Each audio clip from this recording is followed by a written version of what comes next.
Hey everyone, welcome back to the channel. I'm so glad you're here with us today. If you're new, make sure to hit that like button and subscribe so you never miss any of our exciting content. Today, we're diving into a fascinating topic that I'm sure you'll love. So sit back, relax, and let's get into it. The night falls, casting a silvery glow over the ancient walls of the Forbidden City. Under the weight of the moon, the palace that once echoed with life now stands silent, as if holding its breath. The wind barely stirs the air, and the grand courtyards, once filled with bustling attendants and royal visitors, are now empty save for one solitary figure. This is not a tale of war or rebellion. It is not a grand story of empires rising and falling. No, this is the story of the forgotten corners of the Forbidden City, where history whispers between the cracks of the stone walls, and where one man moves through the night as the palace itself breathes its ancient secrets. Under the moonlight, the courtyard of the Forbidden City stretches out like a forgotten dream. Its vast expanse is bathed in a pale silver glow, the ancient stonework casting long, jagged shadows that seem to stretch into eternity. Silence reigns here, as it has for centuries. The only sounds are the soft rustle of the wind whispering through the towering gates, and the rhythmic, measured footsteps of a solitary figure. Lay, a palace attendant, walks through the stillness, his figure barely visible beneath the heavy folds of his dark robes. His movements are deliberate, practiced. This path is one he knows intimately. Night after night, he walks these courtyards, tending to the duties assigned to him by the palace. But tonight is different. Tonight, the air feels thick, almost alive, as though the palace itself holds its breath. There is an anticipation in the air, an unspoken weight pressing down on him. He cannot explain it, but he feels it in the very stones beneath his feet, in the way the night seems to pulse with an energy just out of reach. His footsteps echo softly as he makes his way through the vast emptiness, the silence broken only by the sound of his sandals brushing against the cold, polished stone. The moonlight falls in patches across the ground, illuminating the intricate designs carved into the walls of the Forbidden City. The high walls loom like silent sentinels, standing guard over the secrets held within. Lay has seen them countless times before these walls, these courtyards, but tonight they seem different. They seem older, more aware of his presence, as if the palace is not simply a building, but something alive, something that watches and listens. As he moves deeper into the heart of the palace, his path leads him past the sleeping halls of the emperor. The old ruler rests within his chambers, his frail body curled beneath silken blankets. Once a man of boundless power, the emperor now lies in the shadows of his own dreams, his empire reduced to a shadow of its former glory. The grand halls where once ministers and generals had gathered to discuss matters of state are now empty, silent as the tombs of the forgotten. Lay pauses for a moment, his eyes drawn to the darkened windows of the emperor's chambers. Inside, he knows the ruler sleeps a man, broken by age, by time, by the weight of a crown that now feels too heavy for his weary head. The emperor's reign has been marked by moments of brilliance and failure, and now, at the end of his days, it is as if the entire palace mourns with him. The once thriving empire is still its heartbeat quieted, but the palace Lay feels is not yet done with its secrets. He wonders, as he often does, if the emperor is aware of the palace's pulse, the steady thrum of life that flows through its walls, its halls, and its courtyards. Perhaps the emperor dreams of a time when the palace hummed with the chatter of ministers, the clamor of soldiers, the sounds of life that once filled these walls. But now, in the stillness of the night, the palace breathes alone. The breeze stirs the long flowing sleeves of Lay's robes, and for a moment he imagines that it is not the wind, but the palace itself reaching out, pulling him deeper into its embrace. It is as though the stones themselves are whispering to him, urging him forward toward the center of the palace, where secrets are hidden and histories are written in the silence of forgotten rooms. He continues on his path, moving past the emperor's sleeping halls, his heart beating in time with the rhythm of the palace. He has walked these halls countless times before, performing his duties with quiet efficiency. But tonight, as he passes the great doors leading to the emperor's private chambers, he feels an unfamiliar sense of urgency, an unspoken call to continue to move beyond the familiar. It is as if the palace itself is guiding him towards something just out of reach, something important. The moonlight flickers in the distance, casting a soft glow on the grand hallways that stretch before him. The palace is vast, and even though Lay has spent his life within its walls, there are places that remain unknown to him. Hidden corners, forgotten rooms, secret passageways that only the highest-ranking officials are permitted to know. But tonight, there is no need to search. Tonight, the palace feels as though it is opening itself to him, revealing its secrets one by one, as if it knows that its time is coming to an end, and it must share its history with someone who still listens. Lay's footsteps grow heavier as he moves deeper into the palace, his body moving on autopilot while his mind races.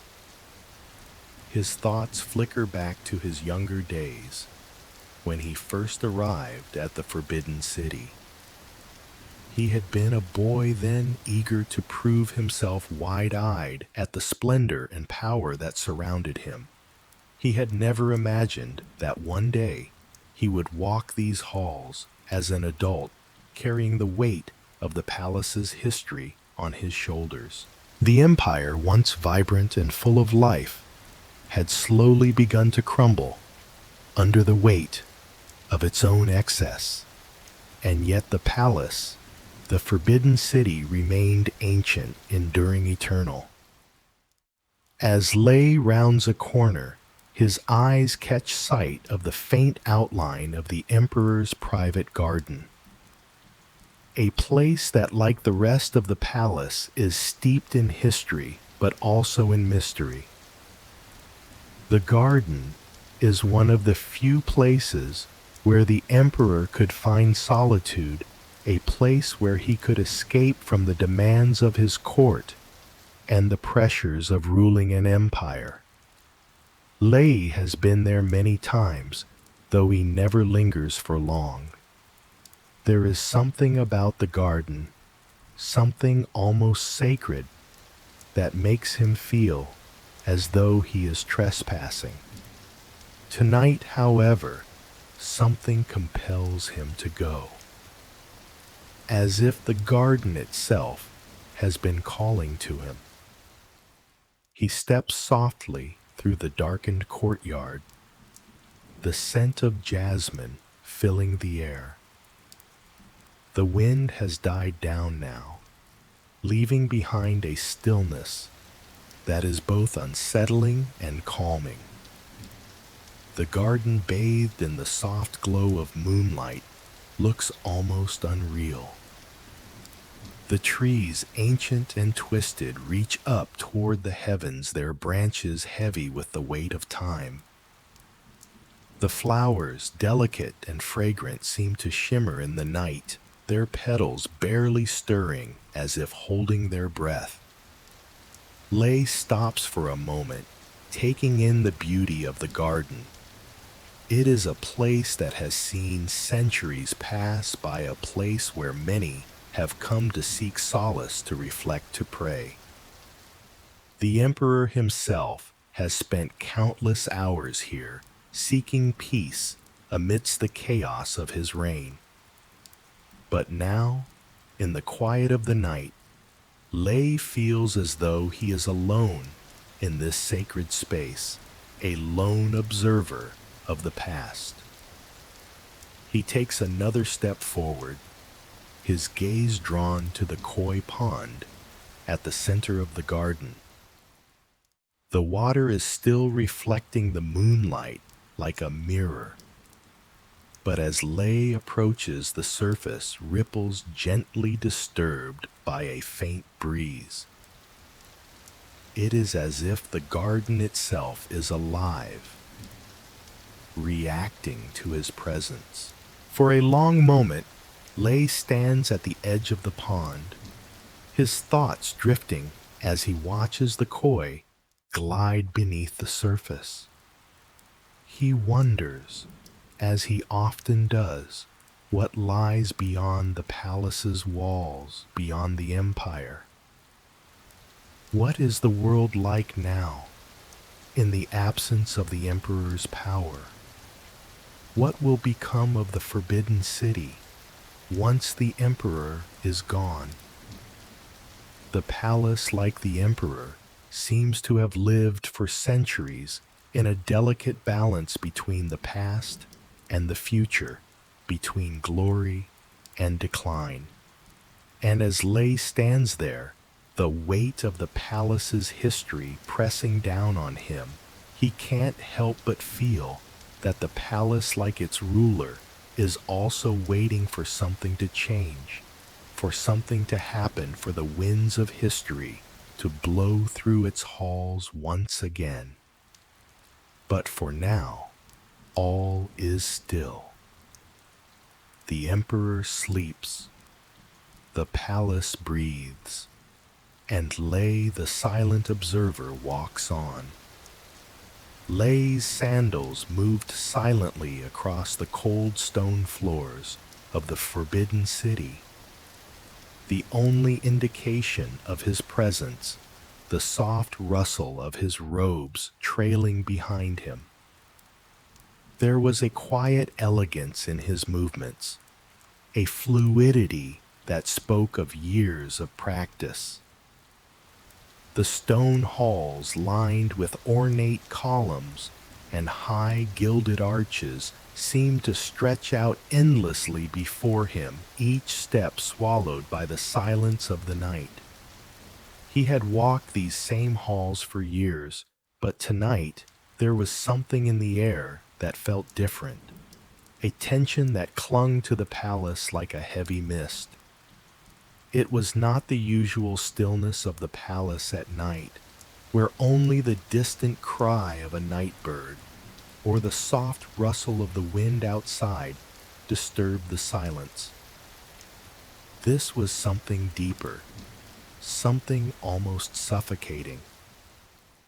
It felt as though the very walls of the Forbidden City were holding their breath, waiting for something, or perhaps someone. Lay moved with purpose, though the reason for his journey eluded him.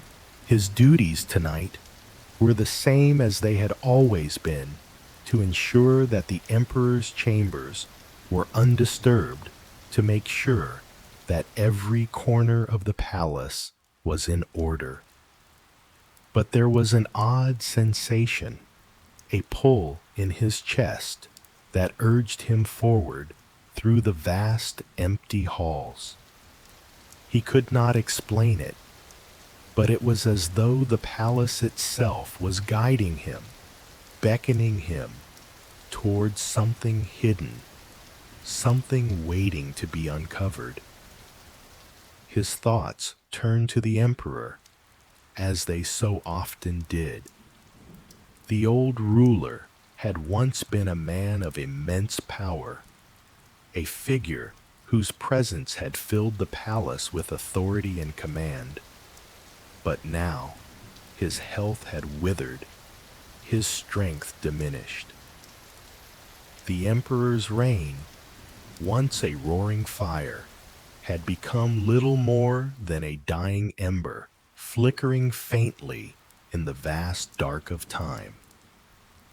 The empire, once vibrant and teeming with life, had become a shadow of its former self. The streets of the capital were quieter now. The grand halls of the Forbidden City less crowded. The Emperor had not been seen in public for many months, his health deteriorating with each passing day.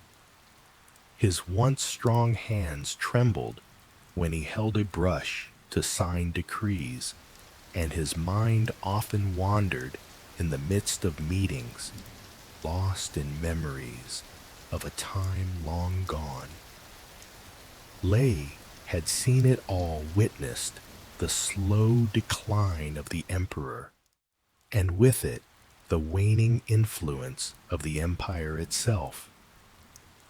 And yet, despite the Emperor's failing health, the palace remained as it always had been, immense, majestic, filled with the weight of centuries of history. The Forbidden City was no longer the heart of an empire, but it was still a place of immense significance. The walls, thick with history, held the stories of those who had come before. Emperors, generals, courtiers, all had walked these same halls, had sat at the same tables, had gazed upon the same statues. The weight of their legacy pressed down on Lee's shoulders as he moved through the corridors. Even the smallest actions, the simplest gestures, felt imbued with the presence of those who had come before him. As he walked, his eyes lingered on the intricate carvings in the walls, the delicate patterns of gold leaf that gleamed faintly in the dim light. The Forbidden City had been built over centuries, a symbol of the Emperor's eternal reign. and it seemed as though every inch of it was infused with the power of the past.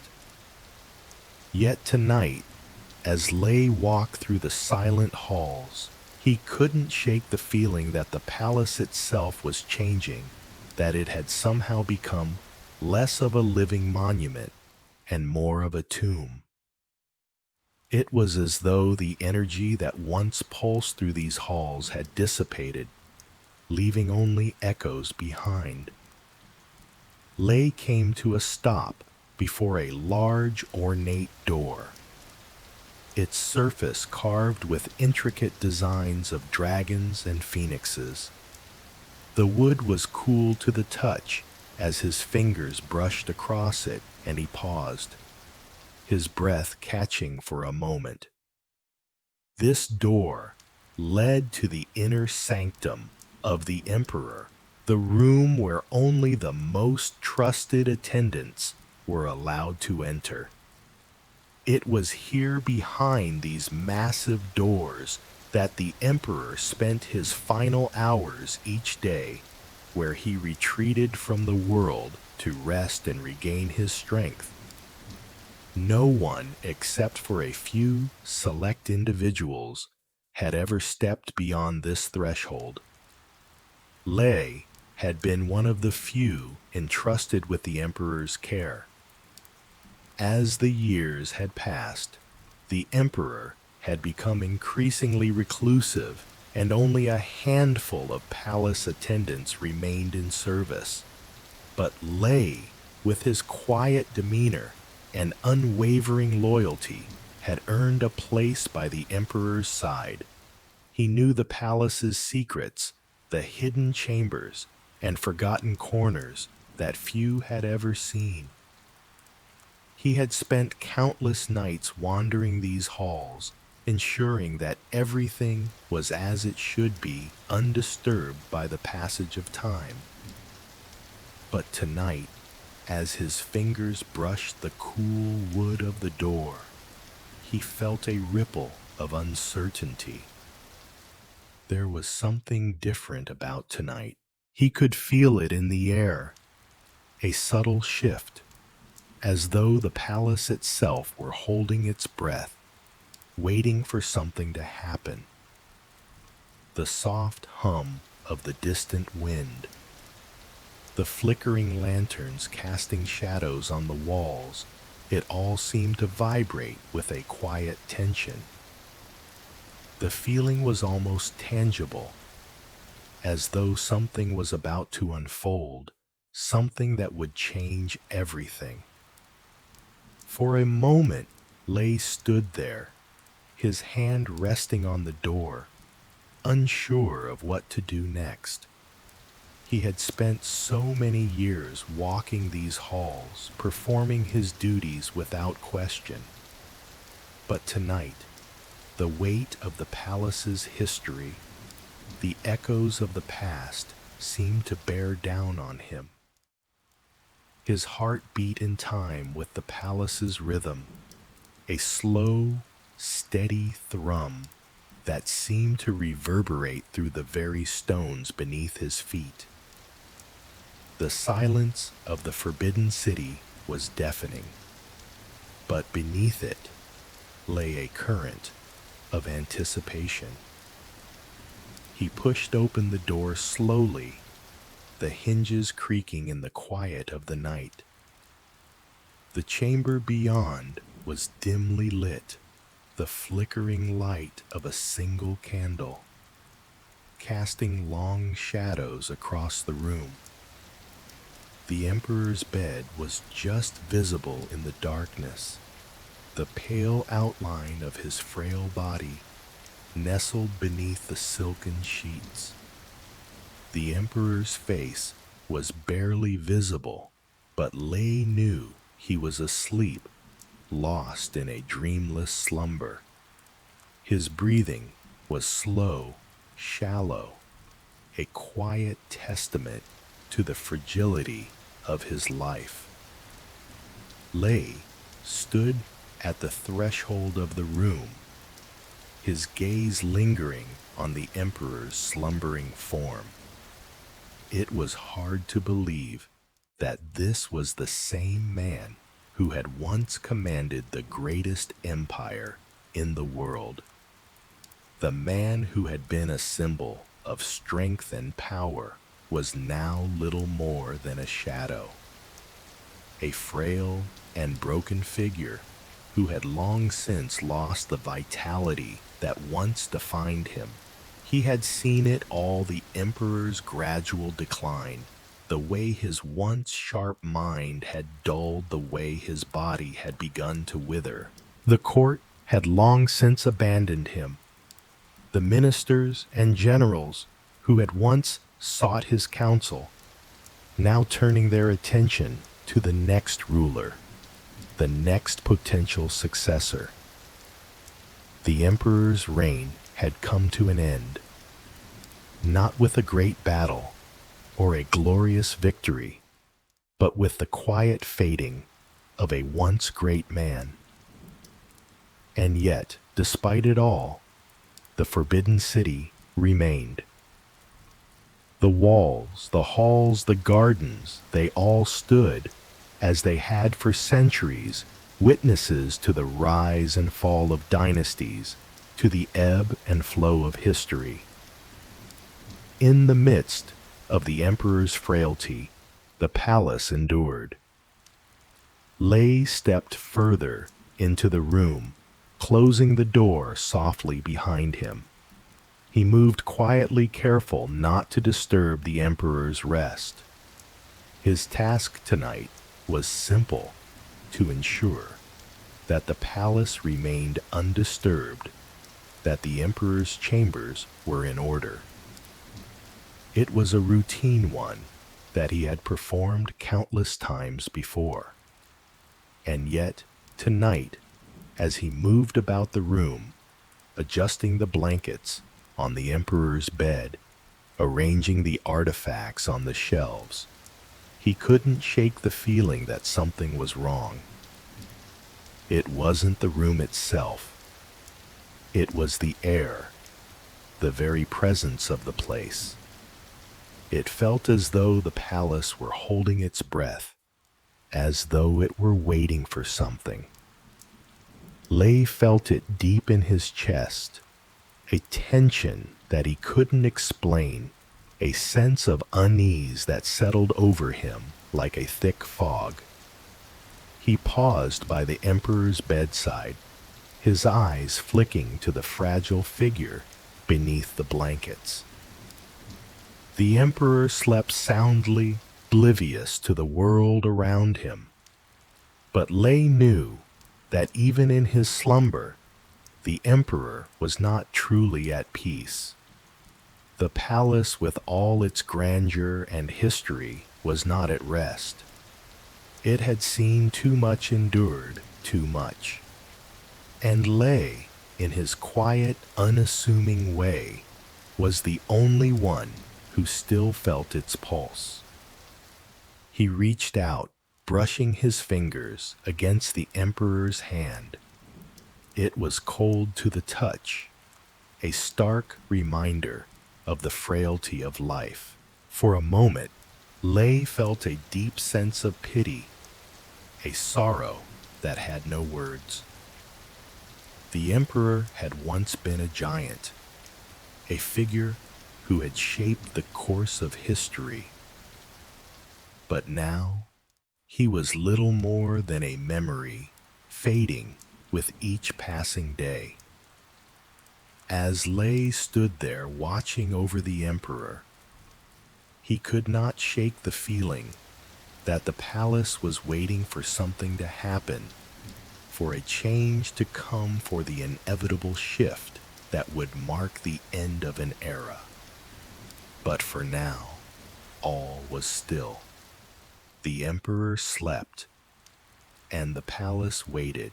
The cool night air wrapped around Lei like a cloak as he stepped into the emperor's private garden, a secluded sanctuary tucked away from the sprawling, imposing architecture of the Forbidden City.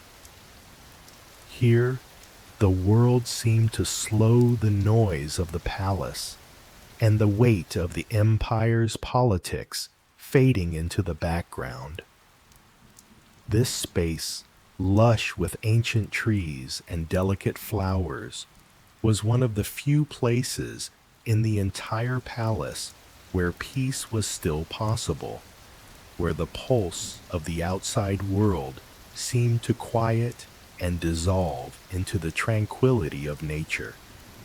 The garden had been a retreat for the emperor in his earlier years, a place where he could seek solitude amidst the chaos of his reign, to find respite from the endless demands of the court and the pressure of ruling an empire. It was a small, intimate garden, tucked between high walls, draped with creeping ivy, and it was filled with the scents of jasmine and sandalwood.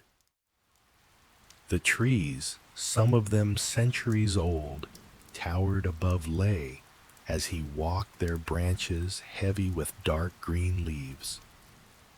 The flowers, despite the coolness of the night, still bloomed brightly, their petals white and purple, reaching toward the silver moonlight, as if beckoning it to come closer. As Lay walked deeper into the garden, the soft crunch of the stone path beneath his sandals was the only sound breaking the otherwise perfect silence. The moon, full and luminous, bathed the entire garden in its gentle glow, casting long shadows that stretched like fingers across the ground. He paused for a moment, taking in the sight before him, the grand age-old trees standing like silent guardians around the flower beds, their trunks gnarled and twisted by time, as if to remind him of the long history that had passed within these walls. The air was fragrant with jasmine mingling with the cool scent of earth, and the faint traces of incense that lingered from the day before. He closed his eyes for a moment, letting the serenity of the garden wash over him.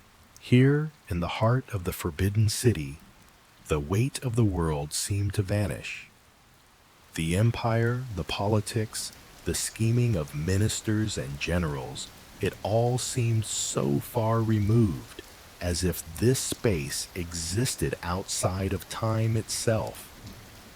The oppressive heat of the palace, with its grand halls and towering walls, was replaced by the cool night air, a soothing balm to the soul.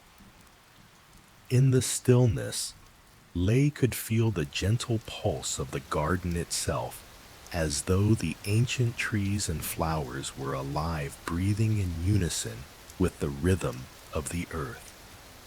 For a brief moment, Lay allowed himself to forget the emperor's failing health, the empire's inevitable decline, and his own role as a silent observer to it all.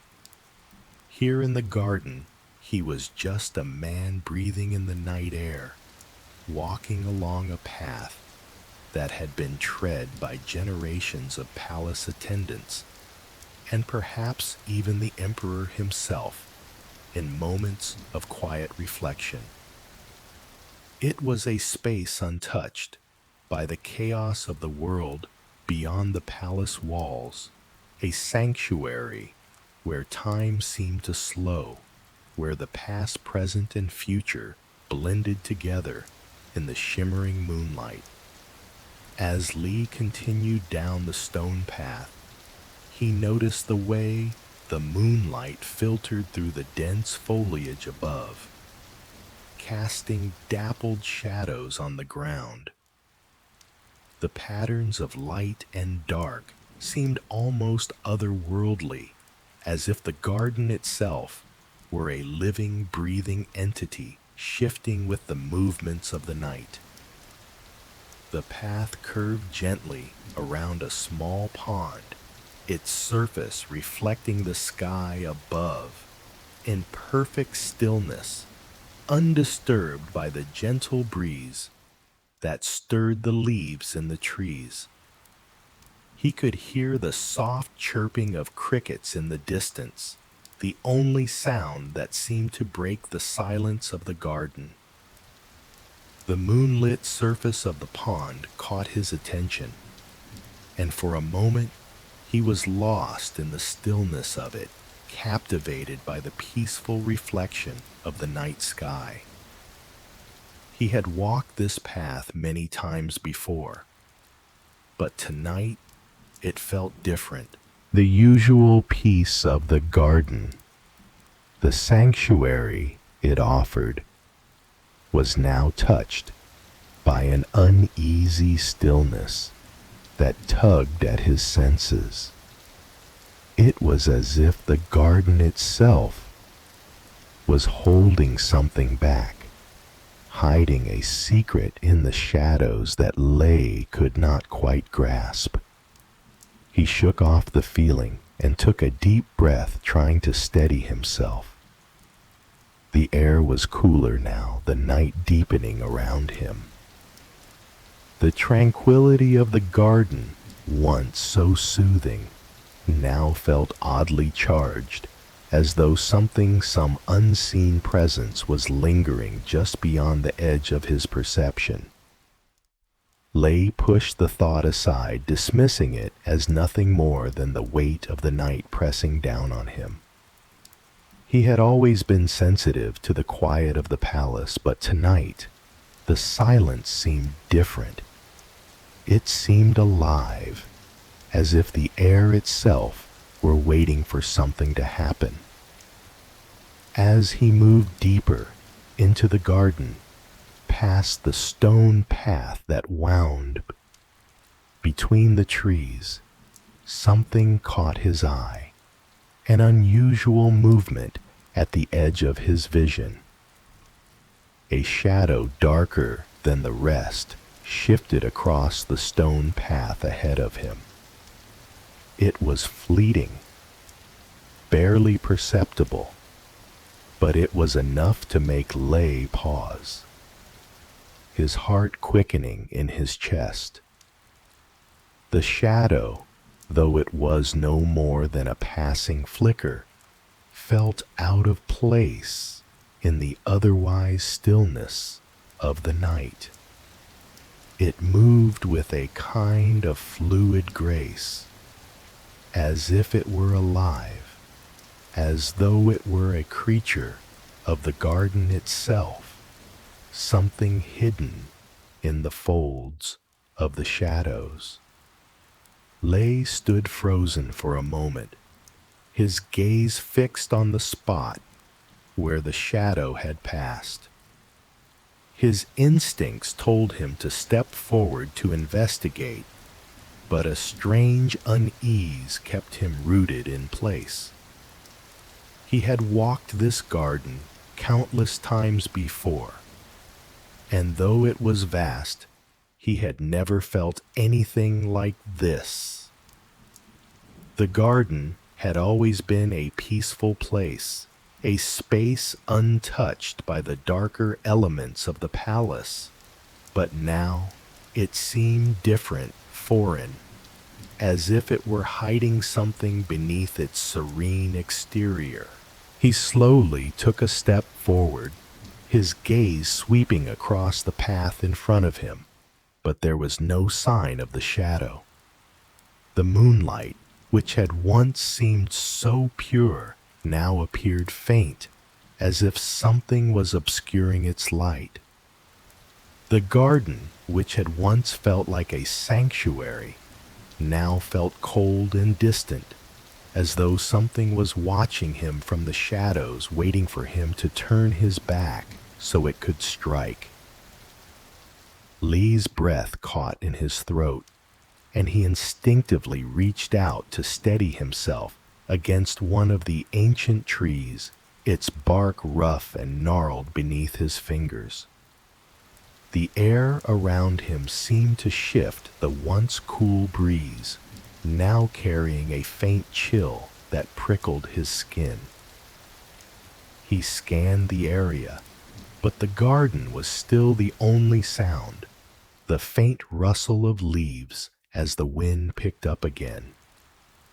There was no movement now, no shadow, just the soft, peaceful whisper of the night. But even as Lay tried to calm himself, he couldn't shake the feeling that something was wrong. The garden, this peaceful, tranquil place, had shifted in some way he could not explain. It was as if the space had become more than just a garden. It had become a space of waiting, a place where the passage of time had slowed to a crawl. And something unseen, something ancient was watching. The sensation lingered in his chest, a heavy weight that seemed to grow with each breath he took. Was it the wind? Was it the shadows? Or was there something deeper at work here? Something hidden in the moonlit corners of the garden that Lay was not meant to understand. His thoughts raced as he slowly retraced his steps, feeling the weight of the garden's silence pressing down on him, urging him to leave, to step away from the unseen presence that seemed to haunt the shadows. But as he turned to leave, he caught a glimpse of something, an unnatural flicker in the darkened corner of the garden. His breath caught again, his heart pounding in his chest. The shadow was back, moving silently between the trees. It was fleeting again, just as before, there one moment gone, the next. But this time, Lay couldn't dismiss it. This time he could feel it in his bones. Whatever it was not just a shadow. It was something more.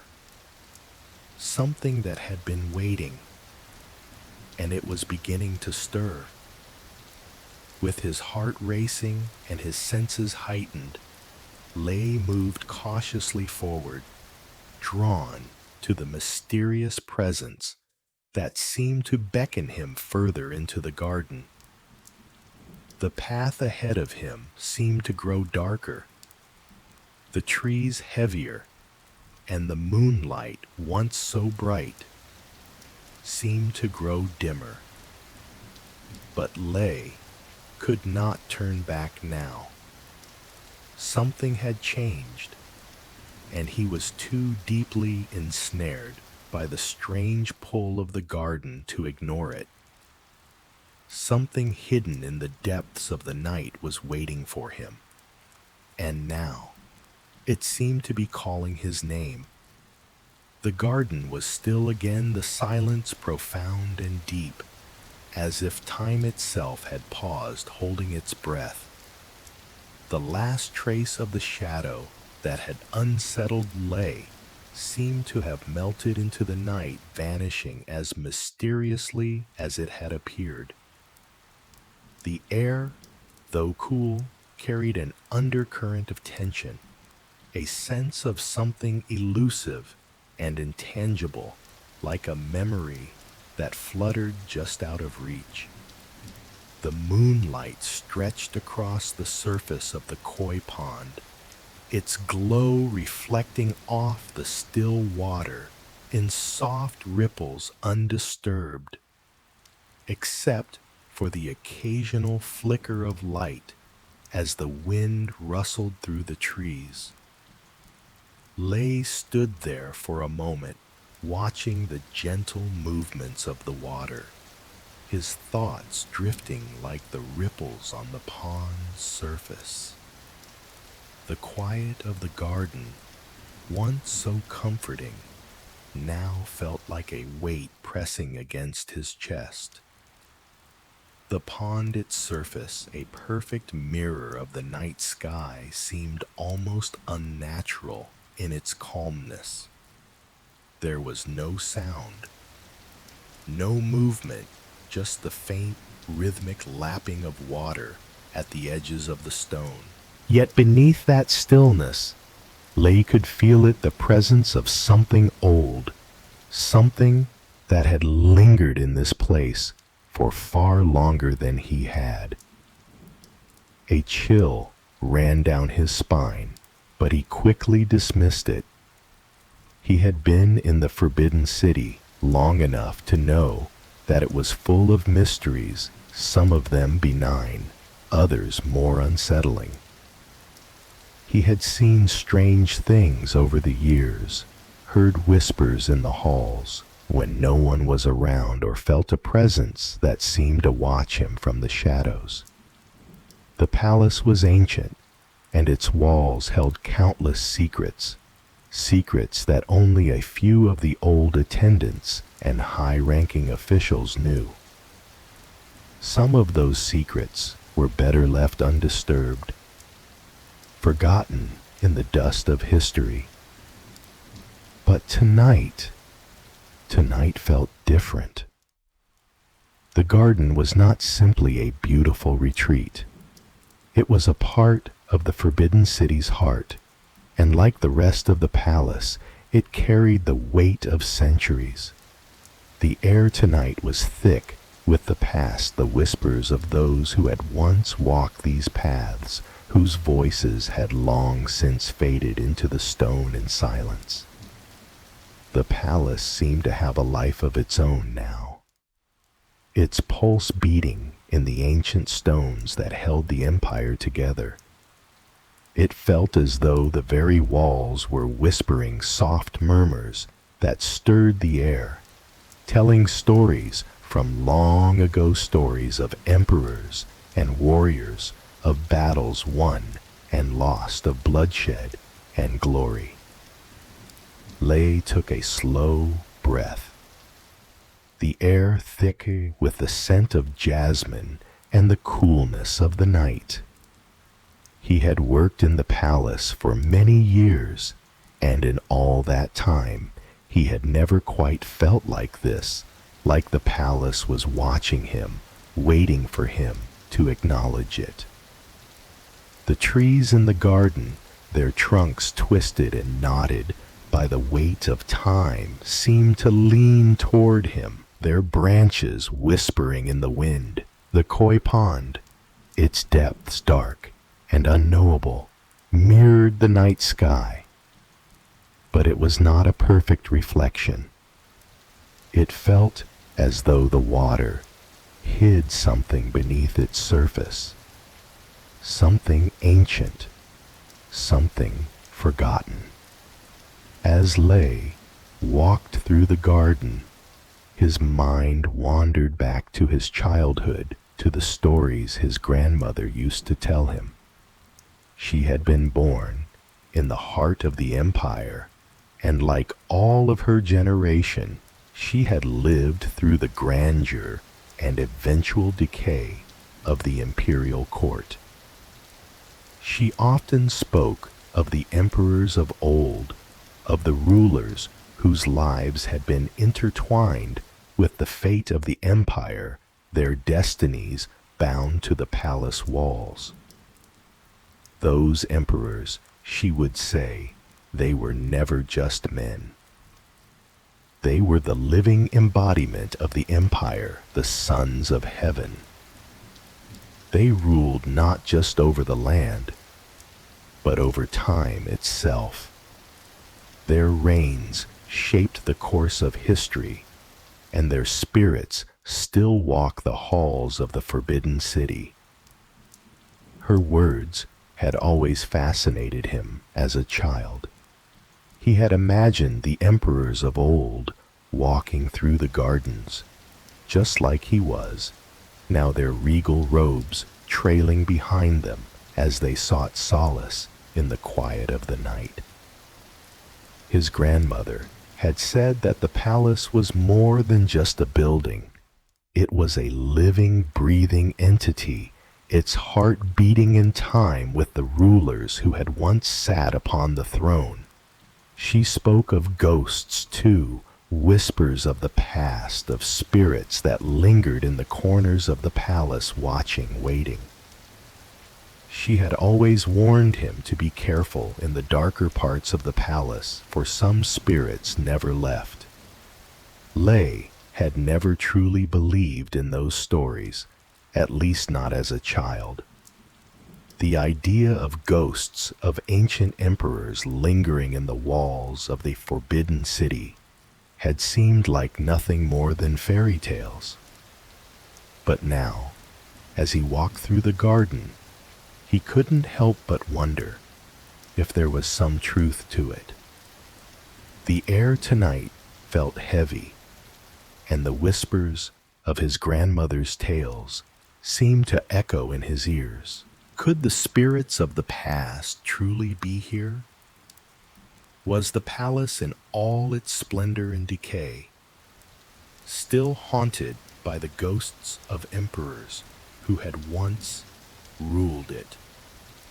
He glanced at the koi pond again, watching the ripples spread out across the surface, distorting the moon's reflection. He thought of the many rulers who had once gazed upon this same water, contemplating their empires, their legacies, perhaps wondering what their reigns would be remembered for. And now, the emperor who lived here, who slept in the chambers just beyond this garden, was a shadow of the man he once had been. He had once been the embodiment of the empire, the very heartbeat of the nation. But now, his frailty was apparent to all who saw him. The Forbidden City had endured centuries of power shifts, but the palace had never felt quite so fragile. Lay stopped walking, his breath catching in his throat as a sudden thought crossed his mind. Had the palace changed because of the emperor's decline? Was it possible that the palace, with all its history and weight, had grown restless with the passing of time? Had it become aware of the empire's slow unraveling? A reflection of the emperor's own fragility? Was it waiting like the ghosts of his grandmother's stories for the moment when the past would finally rise and make itself known again? The garden around him seemed to pulse with a quiet energy, the ancient trees casting long shadows that reached out like dark fingers pulling the present into the past. The night air felt charged as though the earth itself was holding a secret waiting for someone to uncover it. The koi, once graceful in their movements, seemed to linger in the water, their eyes watching him with an unsettling awareness. The air had grown cooler now, and the wind had picked up, rustling the leaves in a soft, sighing whisper. It was as if the very garden were alive, listening, waiting for someone to acknowledge the weight of its history. Lay's heart quickened, and for the first time in years, he felt a sense of unease in the garden. He had spent countless hours walking through the palace grounds, performing his duties, always at peace with the space. But tonight, the garden felt different. The very atmosphere was alive with whispers of emperors long gone, of battles fought and lost, of blood spilled in the name of the empire. The palace seemed to be waiting for something that would break the silence and let the past rise once more. His grandmother's voice echoed in his mind. The spirits of the past never truly leave. They remain in the palace watching, and when the time is right, they will make themselves known. Lay closed his eyes for a moment, letting the breeze wash over him, trying to steady his thoughts. Was it simply the weight of the past that had made the air feel so charged? Or was there something more? Something hidden deep within the walls of the Forbidden City? Something that even now, after all these years, was waiting to rise. He opened his eyes, his gaze drifting over the garden once more, taking in the age-old trees, the shimmering koi pond, the dark shadows that seemed to cling to the corners of the garden. For a fleeting moment, he thought he saw something, just a flicker in the distance, a shadow moving among the trees, too fast to follow, too quick to be real. His breath caught again, but when he turned his head, there was nothing there. The garden was as still as ever. The whispers of the past lingered in the air, thick and heavy, like the scent of jasmine that clung to the breeze. They were there just beyond his reach, waiting for him to acknowledge them, to listen to their stories. The Forbidden City, it seemed, had a life of its own, a history so vast, so deep, that it would never truly be forgotten. And Lei, for all his years of service, had just begun to understand that perhaps it was not just the emperor who was bound to the palace's fate, but the palace itself, its spirits, its whispers, its ghosts. And somewhere, deep within the stone walls, those whispers were beginning to stir once more. The outer courtyard of the Forbidden City was an entirely different world when night fell. The air had grown cooler as Lei stepped into the vast expanse of stone and shadow. He moved silently, his sandals barely making a sound on the ancient cobblestones beneath him. Above the tall columns of the palace rose like giants, their imposing presence stretching high into the sky, their details barely visible in the dim light. They were silent sentinels, holding vigil over a place that had seen centuries of rulers' wars and dreams, some fulfilled, others shattered. The courtyard, once alive with activity, was now eerily still. During the height of the emperor's reign, this space would have been filled with people, visitors from distant lands, foreign dignitaries, ministers, and generals, all converging to pay homage to the emperor. The air would have been thick with voices, the scent of incense mingling with the chatter of the court. There would have been laughter, debate, and the constant movement of those who serve the empire. But now the courtyard was empty, save for the faint flicker of lanterns lining the stone pathways, their light casting pools of soft illumination that barely penetrated the vast darkness surrounding them. Lei paused, his eyes lingering on the lanterns that stood like tiny beacons in the night. Their flames danced delicately, casting brief shadows that shifted and wavered on the cold stone. The stillness of the courtyard was palpable, almost suffocating, as if the emptiness itself were a heavy cloak draped over the palace. It was a place of silence now, and the weight of that silence seemed to press down on Lee's shoulders. As he walked further into the courtyard, the enormity of the space enveloped him. The high walls of the palace loomed on either side, their surfaces etched with centuries of history. The intricacy of the carvings and the fine jade embellishments, though faded by time, still held a certain majesty, an elegance that spoke of an era long past.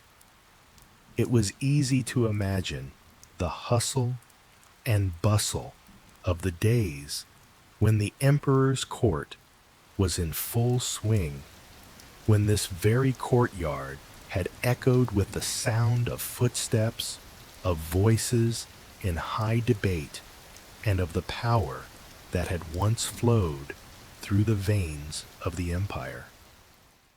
Now, those sounds were nothing but ghosts, lingering only in the cracks of the stone, in the spaces between the shadows. But even in this eerie silence, Lay could feel the weight of history bearing down on him. Every step he took seemed to carry the echoes of those who had walked before him. The palace, ancient and vast, seemed to pulse with the essence of the empire itself, its triumphs, its failures, its glories, and its losses. Every brick that made up the walls, every stone that lined the pathways, every piece of jade carved into the palace's intricate designs, these were more than mere materials. They were the vessels of a story that stretched back through the centuries, a story Lay was a part of, even if only a small figure in the grand tapestry of the Forbidden City's history. The courtyard had been a witness to it all. It had seen the rise and fall of emperors, the shifting tides of power, and the quiet whispers of betrayal and ambition. It had been a place of grandeur and celebration, but also one of secrets and shadows. Now, as Lay moved through it, the courtyard seemed to hold its breath, waiting for someone to break the silence. The palace was not just a place. It was alive with memory, with the essence of all who had passed through its doors. And Lay, in his quiet service, was the latest thread woven into that tapestry. He paused again, standing in the center of the courtyard, his gaze lifted to the towering palace walls. There was something about the way the moonlight reflected off the stone, the way it illuminated the cracks and crevices that had formed over centuries, that made the palace feel both eternal and fragile at the same time. The air was thick with the scent of aged wood, the faint musk of the stone, and the lingering traces of incense from the day before. Even in the silence, there was a vibrancy to the space, a life that had not yet fully faded. The courtyard held a history that could never be forgotten, and in that moment, Lay could almost hear the whispers of those who had once walked this very path. His thoughts drifted to the emperor again, the frail ruler whose presence had once commanded the entire empire. The emperor had lived in this palace, had shaped it with his will and power. The courtyard had witnessed his rise to power, his triumphs, and his eventual decline. Now, the emperor was a shadow of that once mighty figure, his health deteriorating, his mind slipping into the fog of age. The palace, once the heart of an empire, now seemed like a monument to a past that could never be recaptured. As Lay stood there lost in thought, he couldn't help but wonder what it would be like to truly understand the weight of the palace's history. What did it mean to be a part of something so vast, so enduring? The Forbidden City was more than just a building. It was a symbol of the emperor's divine right to rule, of the power that had once flowed through the veins of the empire. But now, that power was fading, and the palace was left to reflect the decay of an era. Lay had spent his entire life within these walls, walking its halls, attending to the needs of the emperor, ensuring that everything remained as it should. And yet, there was so much about the palace that remained a mystery to him. The Forbidden City was a place of secrets, of hidden chambers, and forbidden rooms.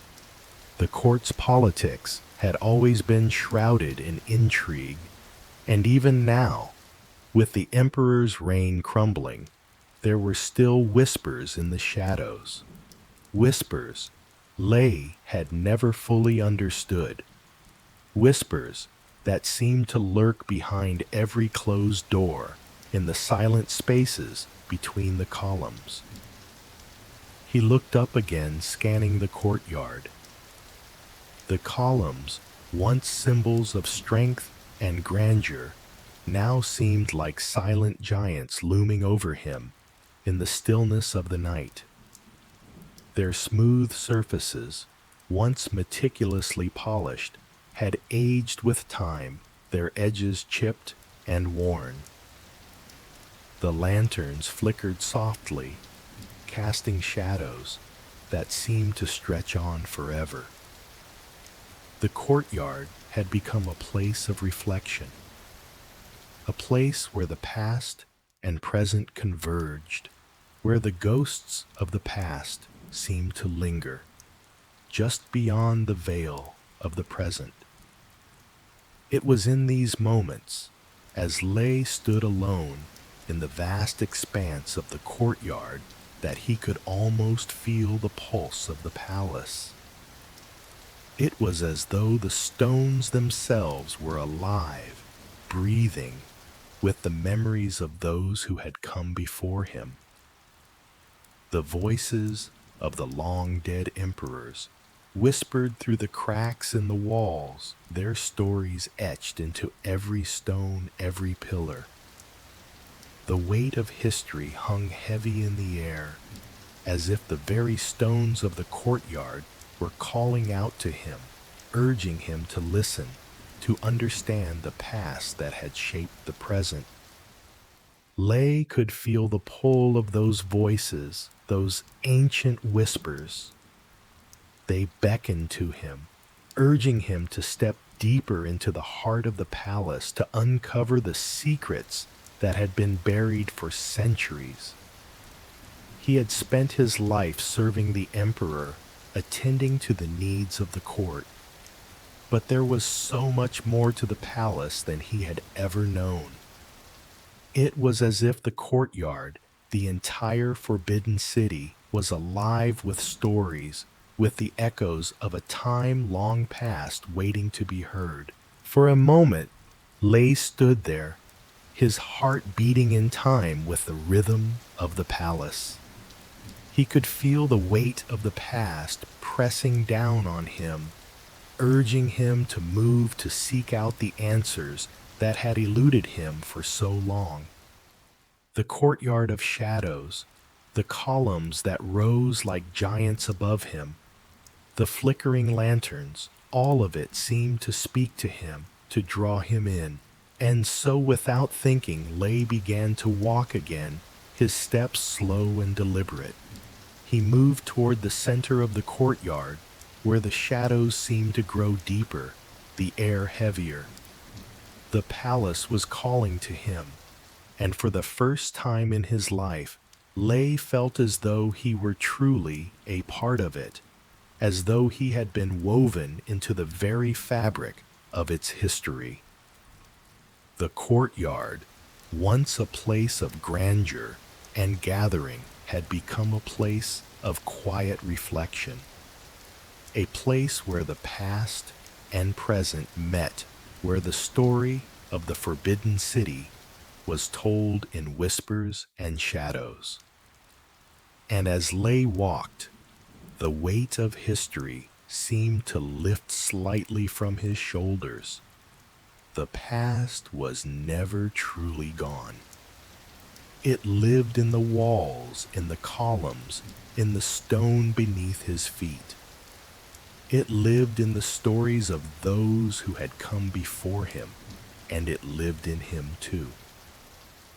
A small part of the grand tapestry that was the Forbidden City.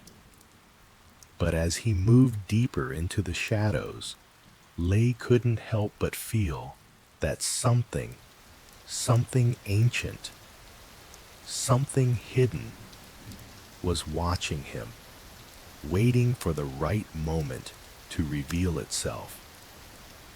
The palace had its secrets, and Lay was beginning to realize that he might be closer to uncovering them than he had ever imagined. The Hall of Supreme Harmony stretched out before Lee, its vastness swallowing the quiet of the night. He stepped inside, his sandals echoing softly against the polished marble floor, each step amplified in the emptiness of the room. The walls, adorned with intricate golden carvings and faded tapestries, seemed to lean inward as though they were holding their breath, awaiting something that never came. This room, once the heart of the empire, now stood silent, its grandeur overshadowed by the passage of time. The air was thick with dust, and the faintest traces of incense lingered, as if the ghosts of ceremonies past still held sway in the space. The Hall of Supreme Harmony had once been a place of power and spectacle, a place where the emperor had stood at the center of his court, surrounded by his most trusted advisors, military commanders, and foreign dignitaries. The roar of voices, the clinking of armor, the whispers of strategists and scholars, all had once filled the air, creating a living, breathing entity that embodied the might of the empire. But now, all that remained was silence and shadows. The only light that touched the room was the pale glow of the moon filtering in through the high ornate windows and casting long angular shadows on the marble floor. At the far end of the hall, bathed in the moonlight, the dragon throne stood alone. It seemed almost to gleam in the dim light, its golden scales shimmering like the eyes of an ancient creature watching over the emptiness of the room.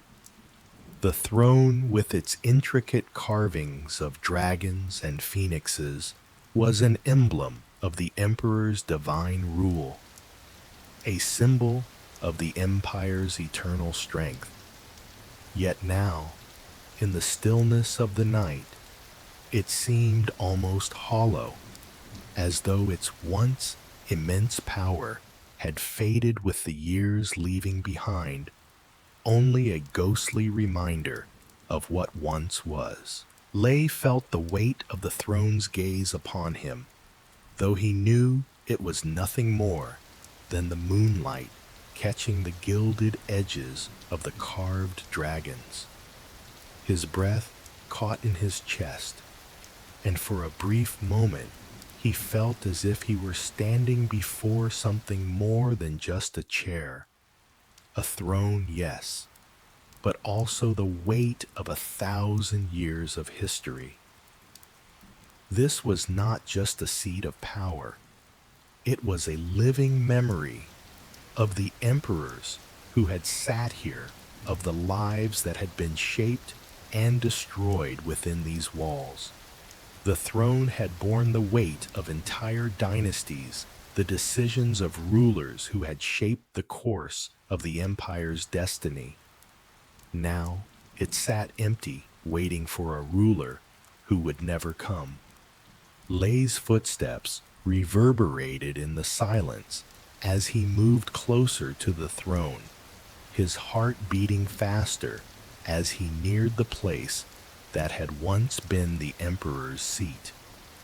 He had seen it before, many times in his years of service, but tonight it felt different.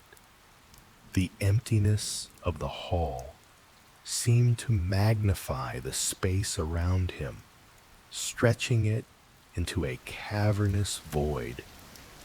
He could almost feel the echoes of the past, the voices of the ministers, the whisper of imperial edicts, the hush of court officials, bowing in respect to the ruler who once commanded their attention. As Lei stood before the throne, he paused, bowing his head in respect as he had been taught. It was not just the throne that commanded reverence, but the centuries of power and tradition that it represented. The emperor may no longer occupy it, but the weight of the empire of the imperial line still lingered in the room, thick as the dust on the floor. The throne had not been occupied in many years, not since the emperor's health had begun to fail, and his reign had slowly slipped into shadow. Yet, despite the absence of its occupant, the throne still exuded a certain power, an intangible aura that filled the room with the echo of its former glory. The emperor may sleep in his chambers, his frail body a shadow of the man he once was, but the palace, this great ancient structure, still breathed with the memories of those who had once held it in their hands. The palace had endured, outlasting the reigns of countless emperors, weathering the rise and fall of dynasties, standing as a testament to the enduring legacy of the empire. Lei lingered before the throne for a long moment, his thoughts drifting back to the stories his grandmother had told him as a child, the stories of the emperors of old, the great rulers who had once commanded not just the empire, but the very heavens themselves. They had been men of vision, men who had led armies to victory, who had expanded the empire's borders, who had shaped the very culture of the land. In the stories, the emperors were often portrayed as gods, their power unquestionable, their rule absolute. They were the sons of heaven, chosen by the heavens to govern the land below. And they had sat upon this very throne, their eyes gazing out over the empire, their voices carrying the weight of destiny.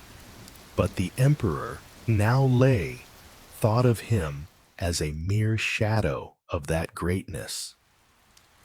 The man who once held the power to shape the empire's future. now slept in silence, his body frail and weak, his mind wandering in the haze of old age. The emperor no longer commanded the throne with the authority he once had, and the empire itself seemed to reflect that decline. The streets outside the Forbidden City were quieter now, the marketplace less bustling, the courtiers less eager to seek the emperor's favor. The power that had once pulsed through the palace like a living force now seemed distant, as though it had been drained from the very walls of the city. The emperor's reign, once a roaring fire, had become a flickering ember. And yet the palace still stood. The Hall of Supreme Harmony still stood, its grandeur not entirely lost, even in the absence of its ruler. The throne still gleamed in the moonlight, as though it were waiting for something, waiting for the return of the empire's heartbeat.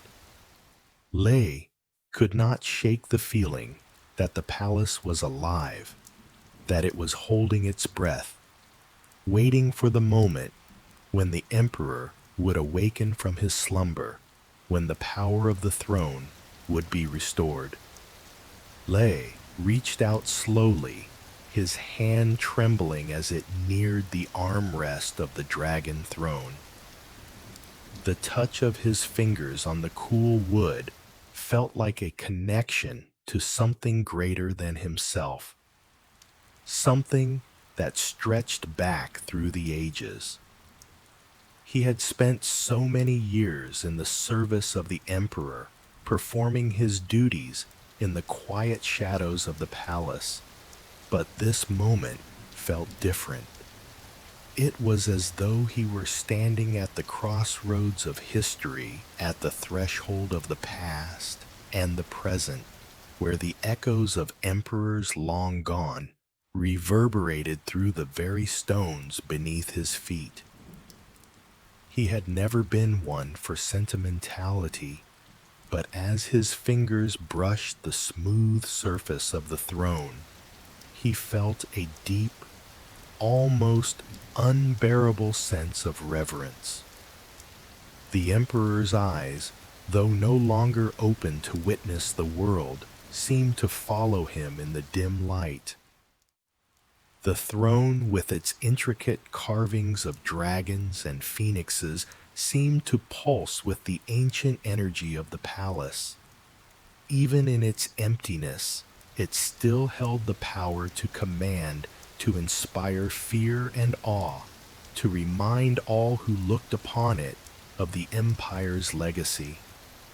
As Lei stood there, his hand resting lightly on the armrest, he realized something he had never truly understood before. The emperor's eyes were not just the eyes of the man who once sat upon this throne. They were the eyes of the empire itself, the eyes of all who had ever ruled this land, the eyes of those who had come before, and those who would come after. The throne had seen it all, the rise and fall of dynasties, the bloodshed of battle, the quiet moments of reflection.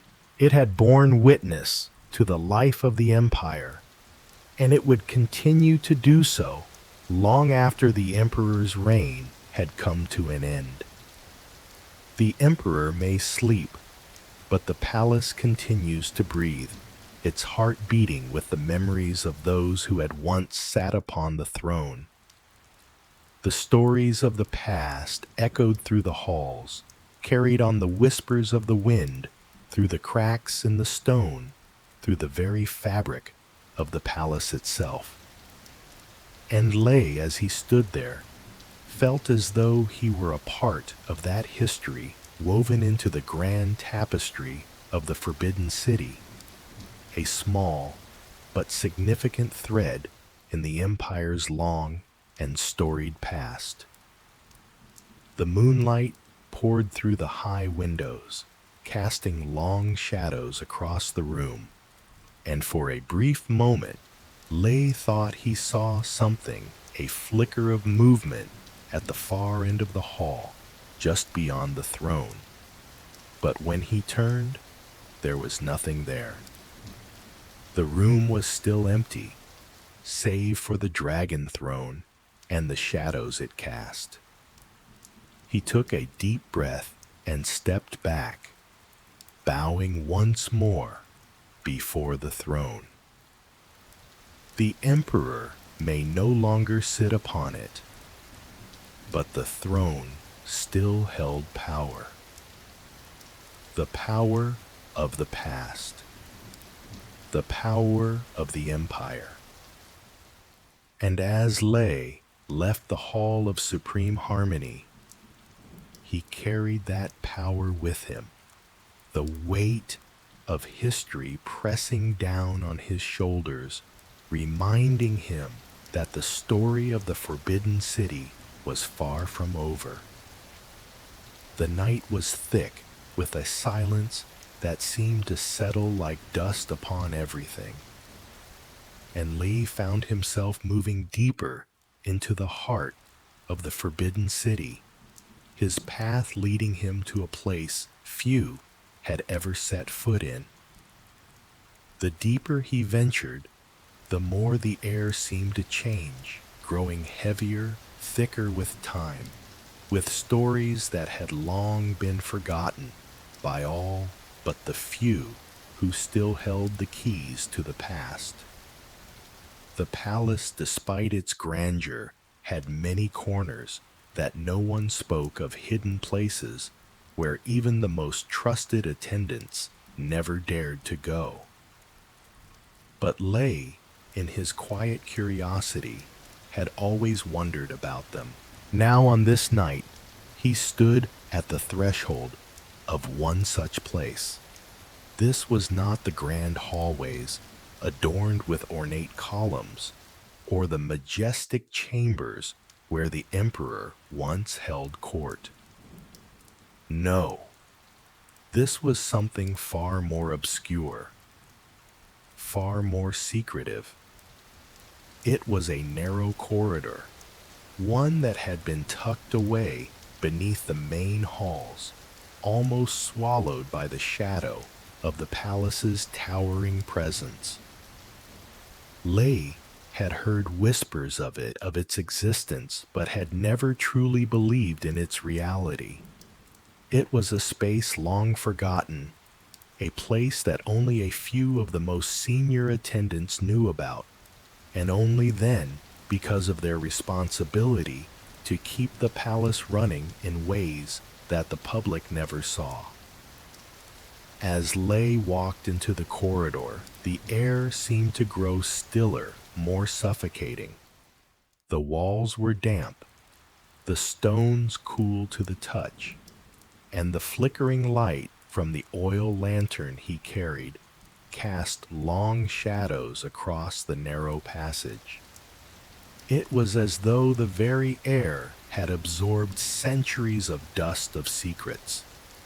He could smell it too, a musty, ancient odor that clung to the walls, to the stones, to the air itself, as if the corridor had not been touched for decades.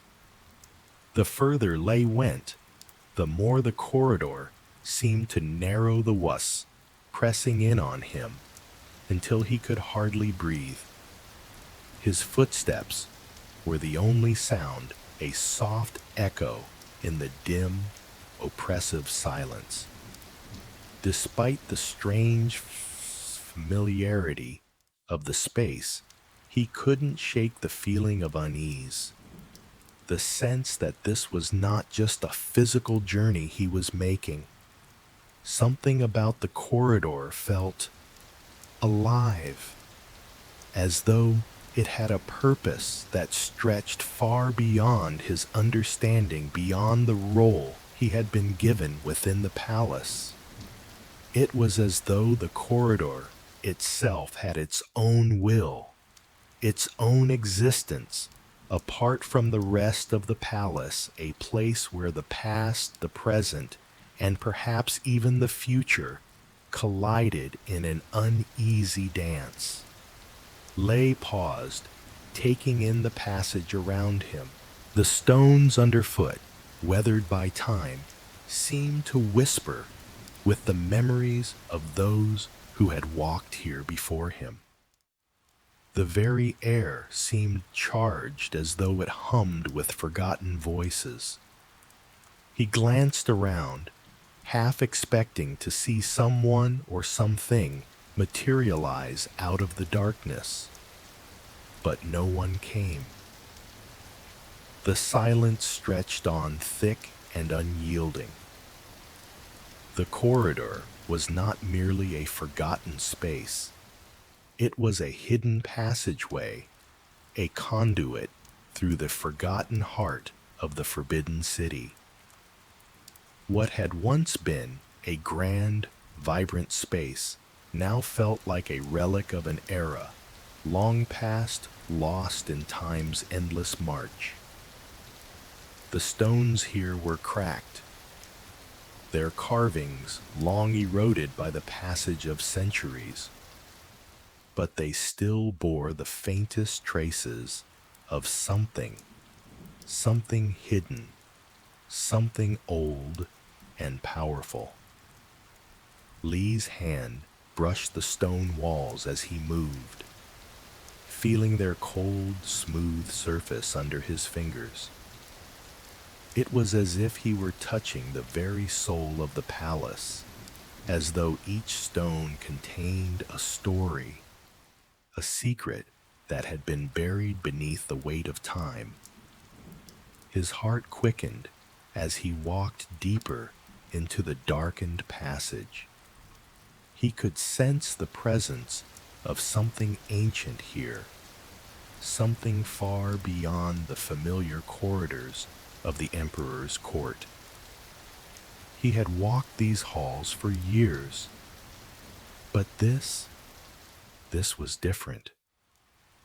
He had never been one to believe in superstitions, never been one to listen to the whispered rumors of ghosts or spirits that haunted the palace.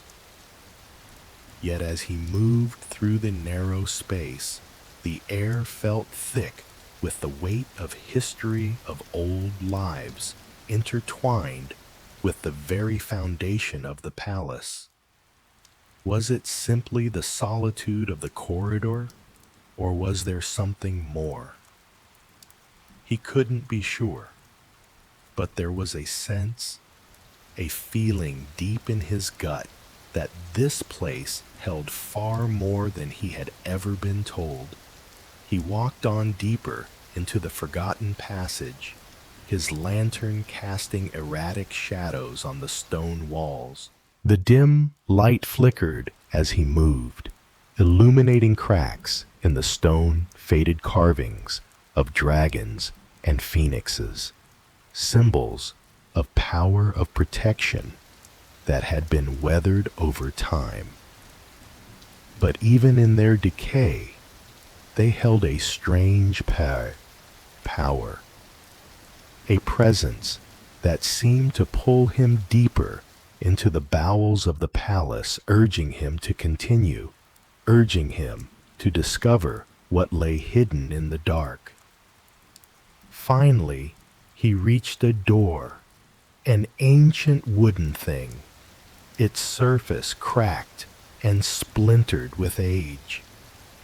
It stood at the end of the narrow corridor, its presence both imposing and mysterious, as though it had been waiting for him to find it.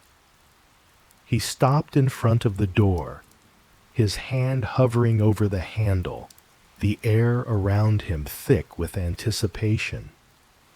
His breath seemed to catch in his throat as he stared at the door, the sense of something old, something powerful filling the space around him. The door had not been opened in years, decades perhaps. It seemed as though no one had crossed its threshold in the lifetime of the palace.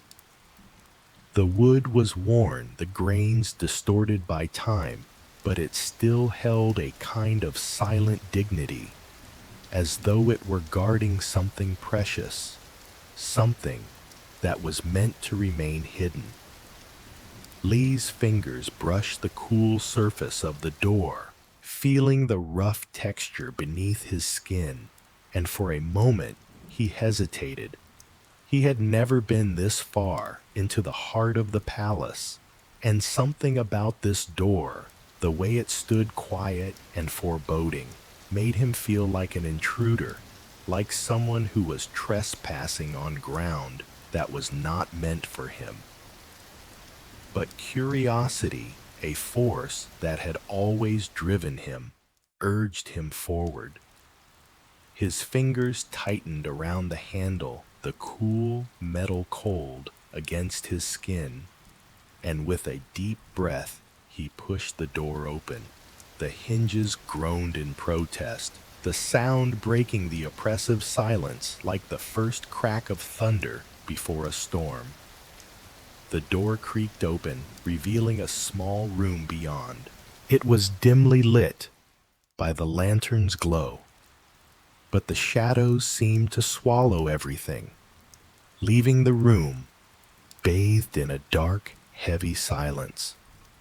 The walls were lined with shelves, but instead of the ornate tapestries and fine scrolls that Lay had expected, these shelves held something else entirely.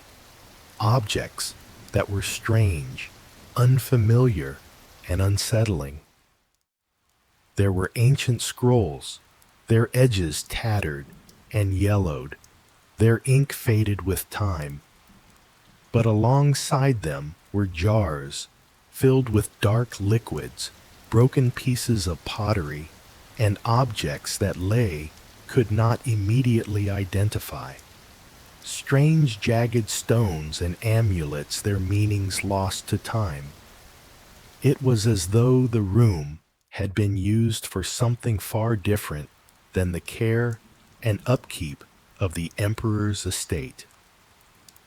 The sense of unease that had gnawed at Lee's gut only deepened as he stepped further into the room, his lantern casting flickering shadows across the walls, making the objects appear even more ominous. As he moved deeper into the room, his eyes caught something at the far end. A large ornate chest, its surface covered in dust and cobwebs, but its intricate carvings unmistakable. The chest was adorned with dragons, their coils wrapping around the edges, their eyes fierce and unyielding. This was no ordinary chest. This was something of great importance, something that had been hidden away, forgotten by all but a few. Lay felt drawn to it, an almost magnetic pull urging him forward. His heart raced, the uncertainty of the moment making his hands tremble slightly. He stood before the chest for a long time, his mind a whirlwind of thoughts and questions. What was this place? What was it that had been kept hidden here, buried in the forgotten corridors of the palace? He reached out slowly, his fingers brushing the cold surface of the chest. The moment his touch made contact, the air seemed to shift. A faint hum, almost imperceptible, reverberated through the room, like a pulse deep, ancient, and powerful. The chest seemed to respond to his touch, as though it had been waiting for this moment, for someone to finally come and open it. With a deep breath, Lay steadied himself and began to lift the lid. The hinges creaked again, louder this time, as the chest opened slowly, revealing the contents inside. His heart pounded in his chest as he peered into the darkness within. There, nestled amongst the old scrolls and odd artifacts, lay something that sent a chill down his spine, an object that seemed to pulse with an unnatural energy. He could not yet tell what it was, but he knew one thing for certain. Whatever lay inside this chest was the key to something far greater than anything he had ever imagined. The secrets of the Forbidden City were finally within reach. As the door creaked open, a faint smell of incense immediately enveloped Lay, thick and pungent, clinging to the air with a heaviness that seemed to weigh down on his very soul. He hesitated for just a moment on the threshold, his heart pounding in his chest, each beat echoing in the silence of the darkened corridor behind him. The room before him was unlike anything he had ever seen within the Forbidden City.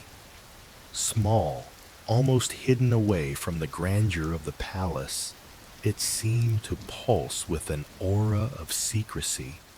Its very existence, a thing of mystery, known only to a few, and yet it seemed to radiate an undeniable power, a presence that tugged at the edges of Lee's curiosity and unease alike.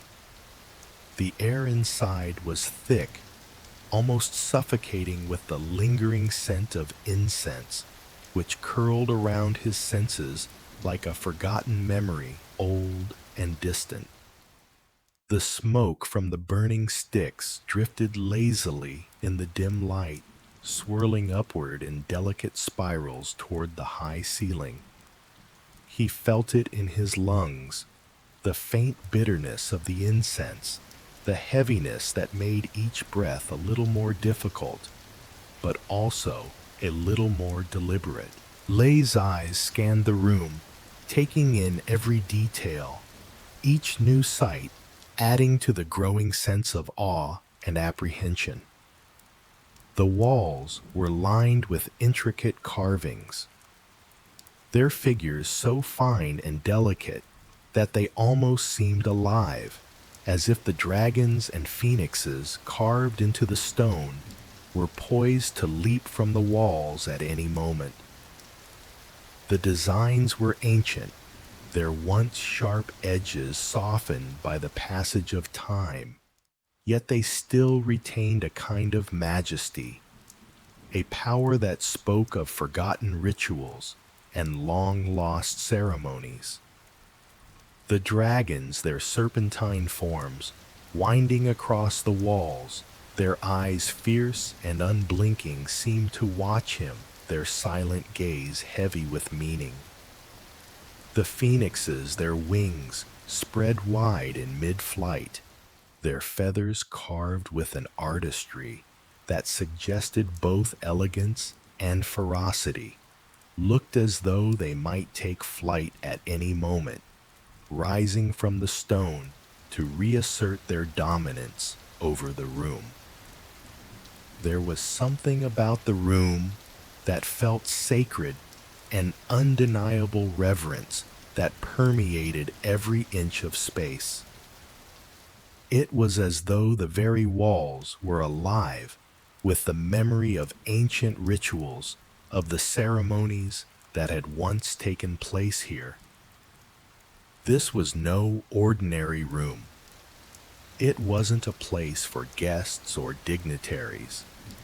This was a place reserved for the most important, the most sacred of moments. This room, hidden away in the forgotten corners of the palace, had borne witness to ceremonies that shaped the empire, to rites that only a select few had ever been privileged to see. It was a space meant for power that was not meant to be shared with the world, but kept locked away hidden like the beating heart of the forbidden city. Lay stepped inside, feeling the weight of the room settle over him, its atmosphere thick with ancient secrets. His eyes swept over the carved figures, the incense, the heavy silence of the room. He had heard rumors, whispers from the older attendants, stories passed down from those who had served here longer than him, stories about the forbidden rituals that had once taken place here, about the sacred ceremonies conducted behind these walls. He had been told that this room held secrets, secrets so powerful that they had been hidden from the rest of the palace, left to slumber in the dark corners of history. But Lay was no stranger to rumors.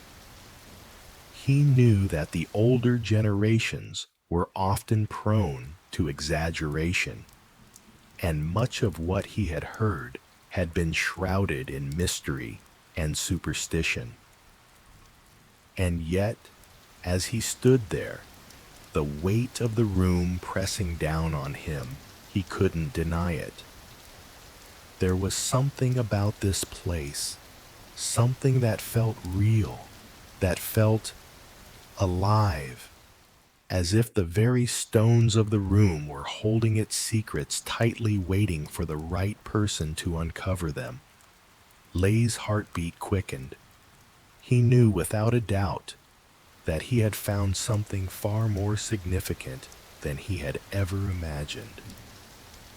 He had stumbled upon a forgotten piece of history, a part of the palace that had been hidden from even the most trusted attendants. His eyes moved again, scanning the room more carefully now. There, in the center of the room, stood a chest, a large ornate thing, its surface covered in dust, the intricate carvings on its sides worn by time. The chest was beautiful, if somewhat intimidating, its dark wood gleaming faintly in the dim light.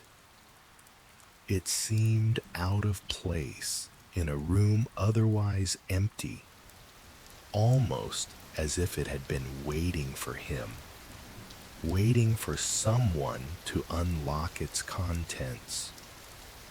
The rest of the room was stark in comparison. The shelves, lined with nothing but empty spaces, the stone floor bare, except for this singular chest, its presence commanding attention. Lay felt drawn to it, his feet moving almost of their own accord as he crossed the room. The closer he got, the more intense the pull became, the weight of the room, and the chest seemingly growing stronger, pushing him forward. His hand shook slightly as he reached out toward the chest, the wood, cool to the touch, smooth but old, its surface marked by the passage of time. He stood there for a moment, his fingers resting on the lid, and for a moment he wondered whether he should turn back, whether some things were better left untouched. The chest was not merely a piece of furniture, it was a symbol, a key to something that had been kept hidden for so long. The temptation to open it was overwhelming, but there was a part of him that understood the danger in doing so. He took a deep breath, steadying himself before lifting the lid. The air in the room seemed to shift as the chest creaked open, the sound of it breaking the stillness with an almost unnatural resonance. Lay's eyes widened as he peered inside. The contents were not what he had expected. Instead of scrolls or ancient artifacts, the chest held something far more elusive, something that made his heart race with anticipation and dread. There, in the dim light, was a large, ornate object, a delicate jade artifact, unlike anything he had ever seen. It glowed faintly, its surface intricately carved with symbols that were unfamiliar symbols that seemed to pulse with energy as though the jade itself were alive. The moment his fingers brushed the smooth surface of the artifact, the air around him seemed to thicken, the incense that had filled the room growing heavier, more pungent. The chest, once just a forgotten relic, now seemed to thrum with power, as though the artifact within it had been waiting to be discovered. Lee's breath caught in his throat. He could feel the weight of history, the weight of something far greater than himself pressing down on him. This was no ordinary object. This was something that had been hidden away, buried in the depths of the Forbidden City, waiting for someone to unlock its secrets.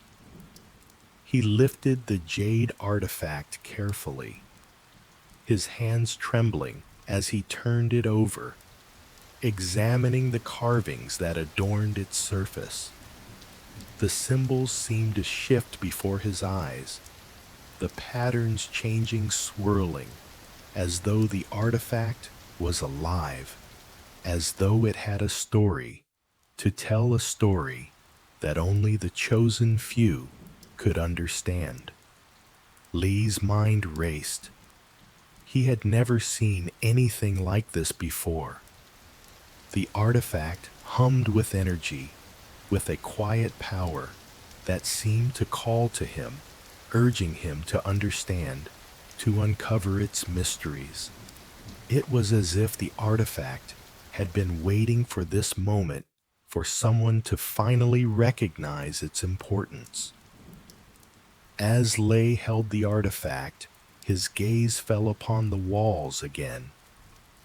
The intricate carvings of dragons and phoenixes, the silent witnesses to the forgotten rituals that had once taken place here. He felt the weight of those rituals, the power of the ceremonies that had been conducted in this room, the reverence with which the emperor and his court had once treated these sacred rites.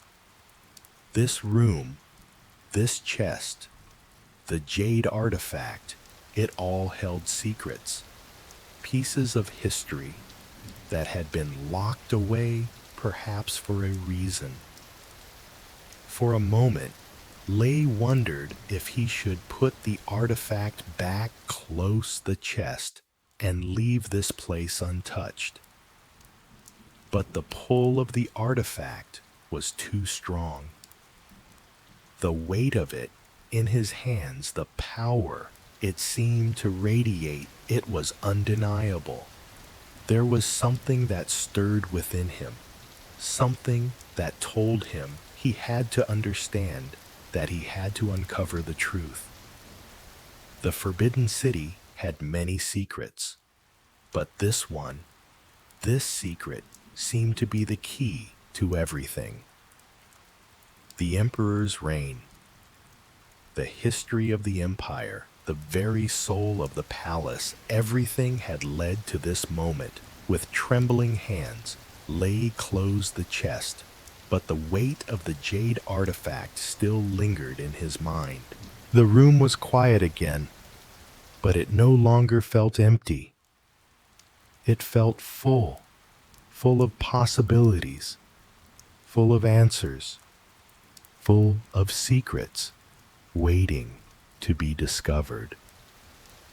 As he stood there, holding the jade artifact in his hands, Lei knew that his journey through the palace was far from over. In fact, it had only just begun.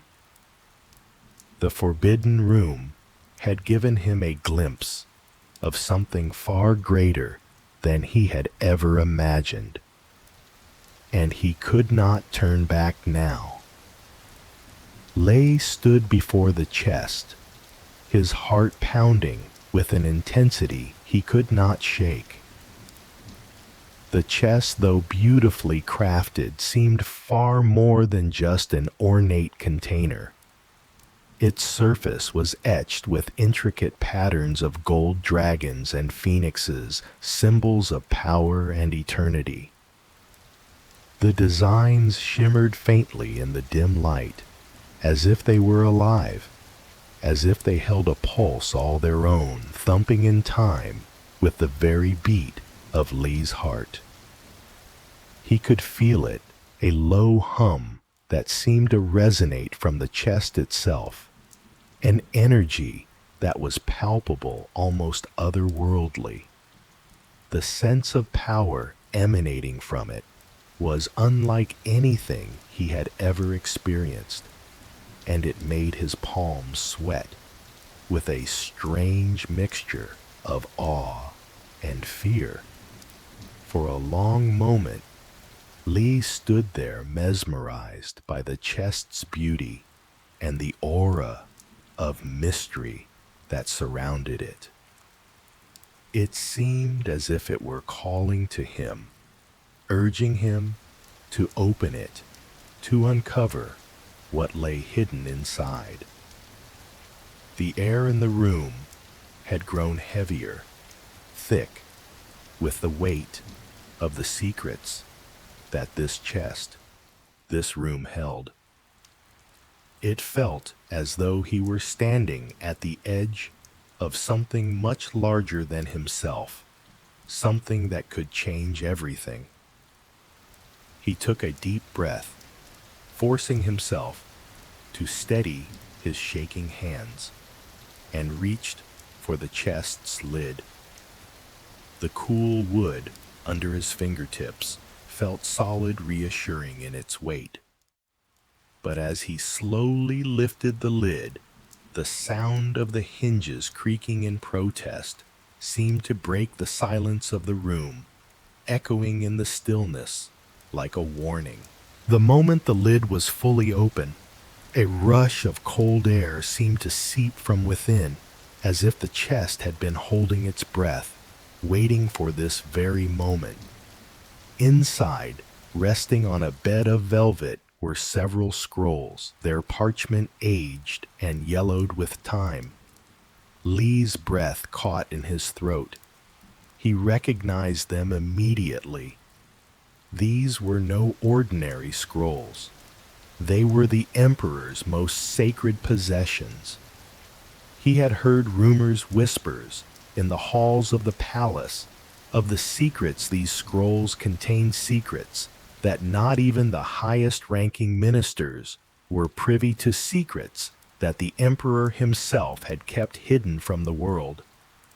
They were said to hold the very foundation of the Empire's power, the lineage of the Emperor's family, and the unspoken rules that had governed the dynasty for centuries. Lei's fingers hovered over the scrolls for a moment, the weight of their importance pressing down on him. He had spent years in the service of the Emperor, but never had he been so close to the heart of the Empire, to the very core of its mysteries. His mind raced with questions. What did these scrolls contain? Why were they kept so carefully hidden away from the eyes of the public? What would happen if their contents were ever revealed? He reached for one of the scrolls, its edges frayed and delicate to the touch. His fingers brushed over the ancient paper, feeling the weight of history beneath his skin. The paper was soft, almost fragile, as though it could disintegrate at the slightest touch. As he unrolled it carefully, he saw the intricate calligraphy written in elegant strokes, the characters flowing across the page like a river of ink. The words were foreign to him, ancient symbols that he had never seen before. Yet there was something about them that felt familiar, as if he had always known their meaning, even if only in his bones. As he continued to study the scroll, a sudden wave of unease washed over him. The room seemed to grow colder, the air thick with a strange tension that made it difficult for him to breathe. He had never been one to believe in superstition or folklore, but in this moment he could not shake the feeling that what he was holding in his hands was far more than just a scroll. It was something alive, something that had been waiting for this very moment to be touched. The energy that had been humming in the chest now seemed to resonate through his body, filling him with an overwhelming sense of dread. His mind raced with the implications of what he was holding. These scrolls, these sacred writings, had been kept hidden from everyone, even from the most trusted attendants. They were not meant to be seen by anyone, not by him, not by anyone who had served the emperor. And yet, here he was, standing alone in this forgotten room, with the weight of the empire's secrets in his hands. What would happen if the secrets contained within them were revealed? The thought sent a shiver down Li's spine. These scrolls were more than just records of history. They were the very foundation of the empire's power. To reveal them would be to expose the delicate balance that had kept the empire intact for centuries.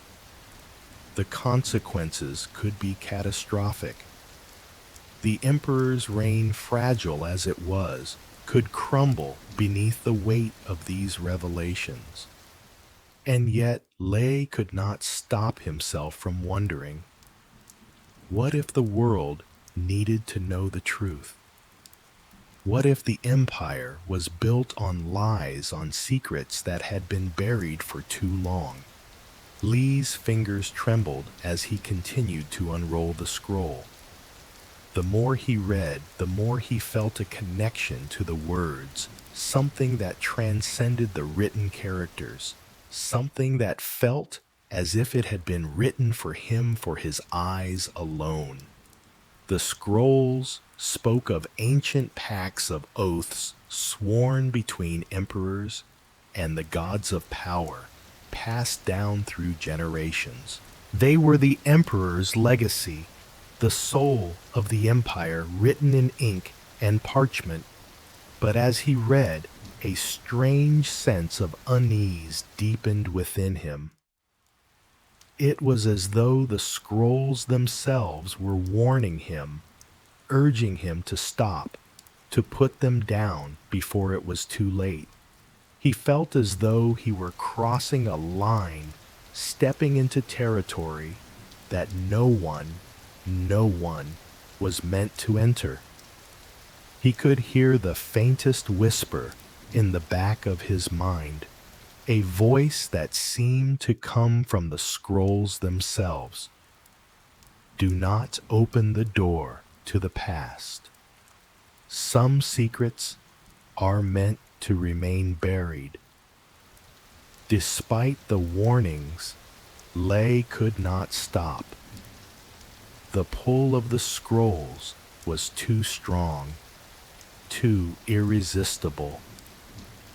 He knew, in the deepest part of his being, that this was his moment, the moment that would shape the course of his life.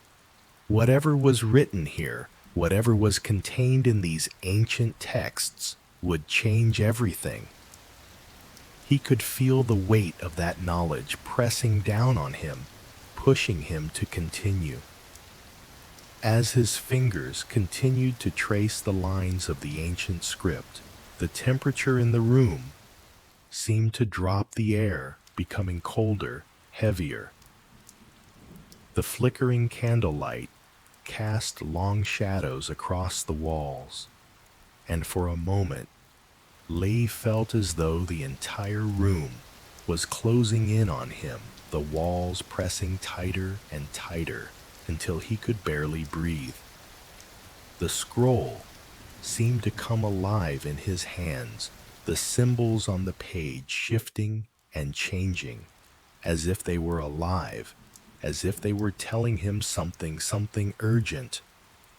Suddenly, he felt a sharp, almost painful jolt through his body, as if the words on the scroll had come to life and struck him directly. He gasped, dropping the scroll onto the floor as a wave of dizziness overcame him. His vision blurred, and for a brief moment, he felt as though he were falling through time, as if he were no longer in the Forbidden City, but somewhere else entirely, a place where past, present, and future merged into one. He staggered backward, his head spinning, his pulse racing, as though the entire palace had come alive, as though it was watching him, waiting for him to make a choice. He stood there, trembling, staring at the scrolls on the floor. The weight of the Emperor's secret was too much for him to bear, yet he knew that it was only the beginning. The revelation of these ancient secrets could bring either salvation or destruction to the Empire, and in this moment, Lay realized that the path he had chosen was irreversible. He had opened the door to the past, and there was no turning back now. With a final, reluctant glance at the scrolls, Lay carefully closed the chest, his mind reeling from the weight of what he had uncovered. The room felt colder, now emptier, as if the very air had been sucked from it. He stood still for a long moment, contemplating what he had just learned, the gravity of the moment settling deep into his bones. He had been entrusted with the Empire's most sacred secrets, and now he had to decide what to do with them. The air in the room grew colder with each passing second, its chill seeping deep into Lay's bones. He stepped back from the chest, his feet barely making a sound on the stone floor, as if the very weight of the moment had pressed him into a stillness he couldn't escape. His breath came in shallow bursts, the cold air stinging his lungs. But it wasn't the temperature that unsettled him.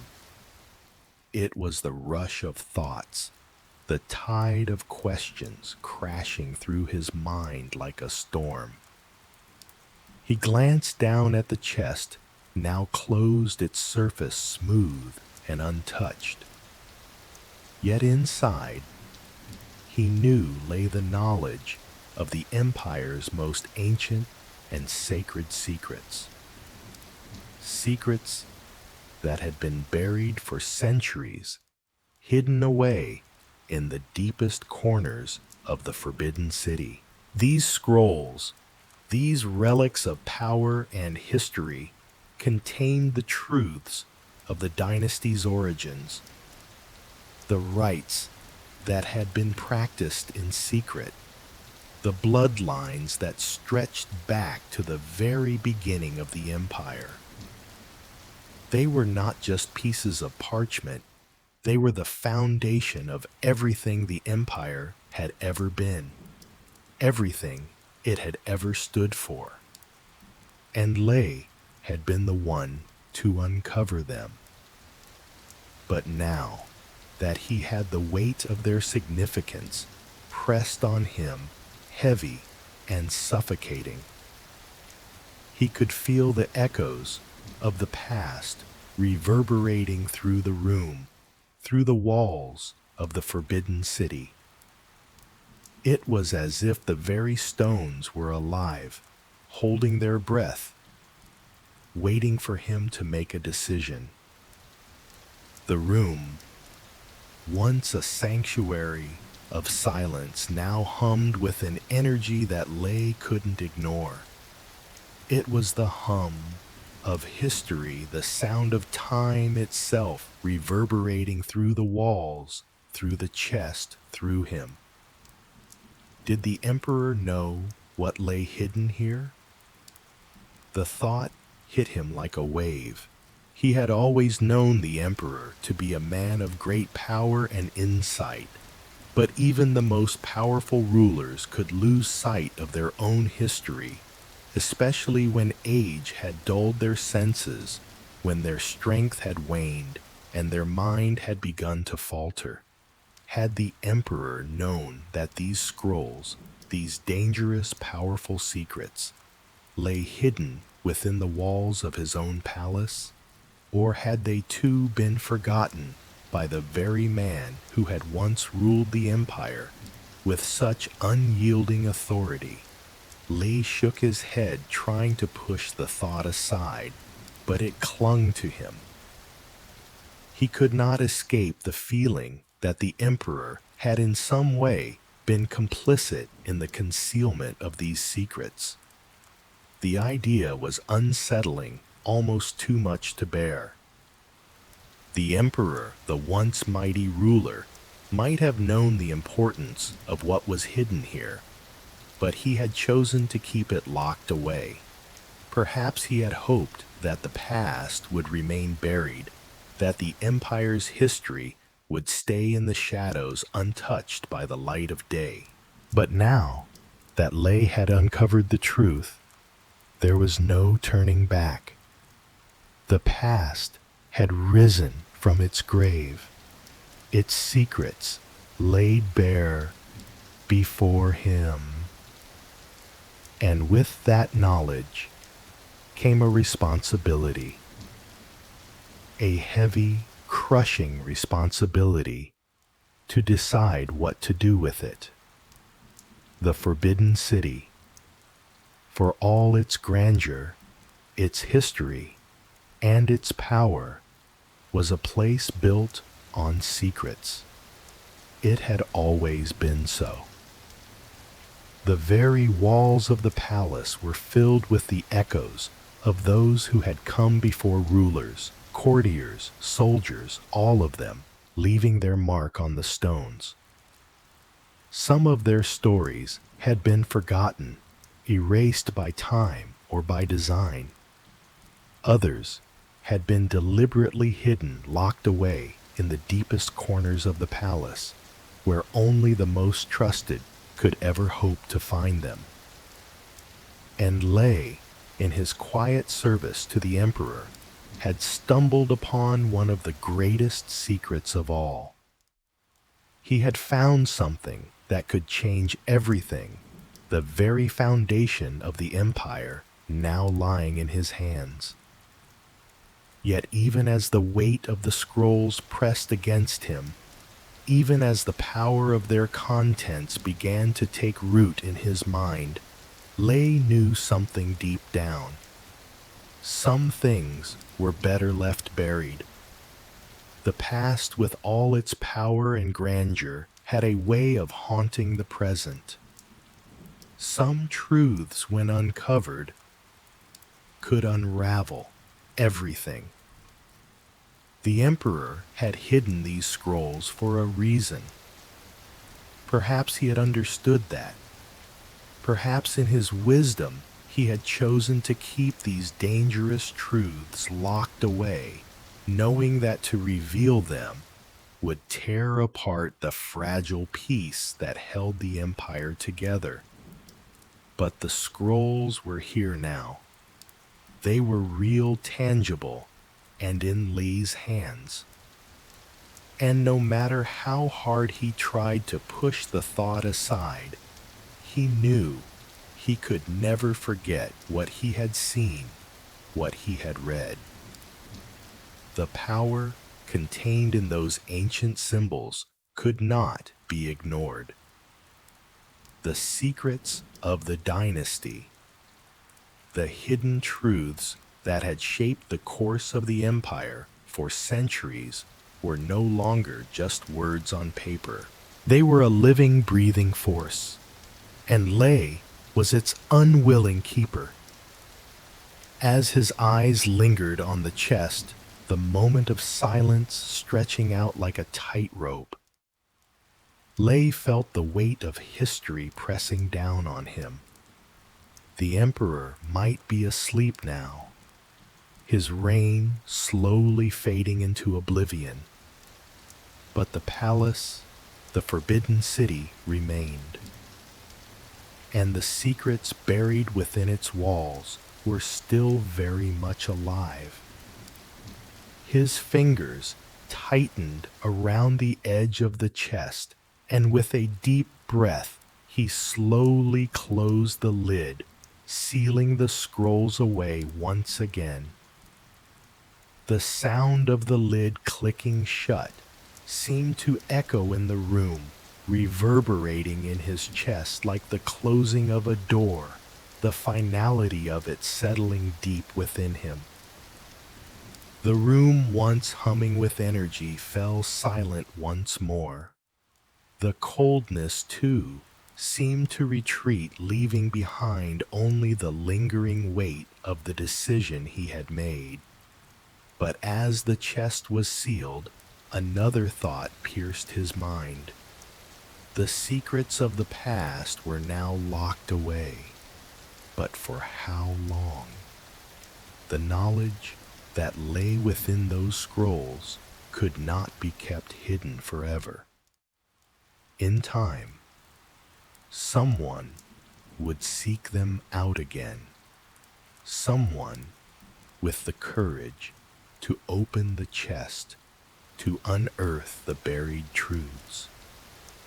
Perhaps it would be Lee, or perhaps it would be another someone who would come after him, drawn by the same pull that had brought him here. The Forbidden City had many secrets, but some Lei knew were far too dangerous to uncover. He could feel the echo of the past pressing against the walls of the room, whispering its warnings, urging him to remember that some doors should remain closed. And yet the feeling gnawed at him. It was as if the secrets within the chest were not just of the past, but also of the future. The past and the future intertwined in ways that Lei could not yet understand. The scrolls were a key to a door that had been locked for too long. Lei's heart thudded in his chest, and he took a step back from the chest, his gaze never leaving it. The room was quiet, the heavy air pressing down on him, suffocating him with the weight of the Empire's history. But deep inside, he knew the truth: the past was never truly buried. It lingered in the walls of the Forbidden City, in the very foundation of the Empire. It waited for the right moment, the right person, to bring it back into the light. As Lei slowly turned away from the chest, the quiet of the room felt heavier than ever before. He had made his choice. The secrets of the past remained locked away for now, But for how long? How long before someone else would open the door? How long before the empire would be forced to confront the truth of its own origins? The echoes of time, of history long buried, seemed to stretch out before him. And Lay knew in his heart that the future was waiting just beyond the horizon, ready to be shaped by the very secrets that had once been hidden in the heart of the Forbidden City.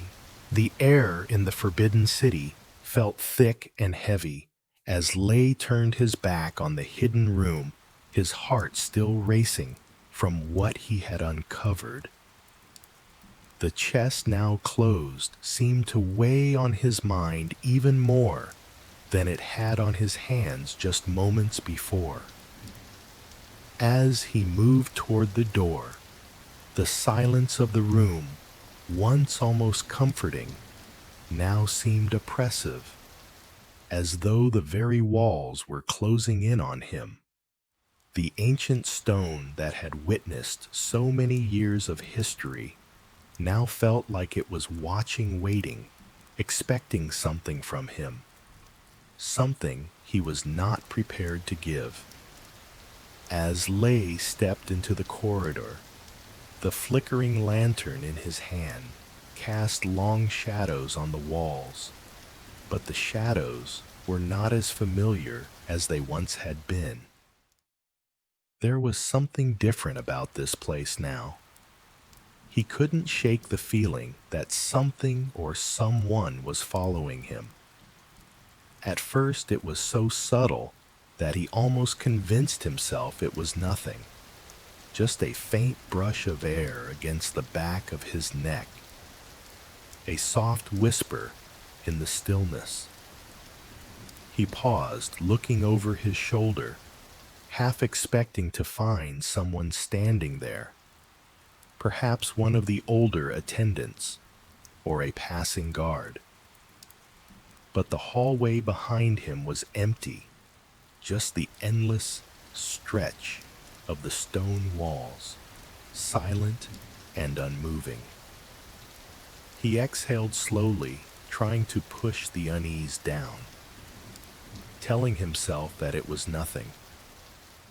The palace was vast, its corridors winding and twisting in ways that made it easy to feel disoriented, easy to imagine things that weren't really there. Yet as he moved further down the hallway, the sensation of being watched intensified.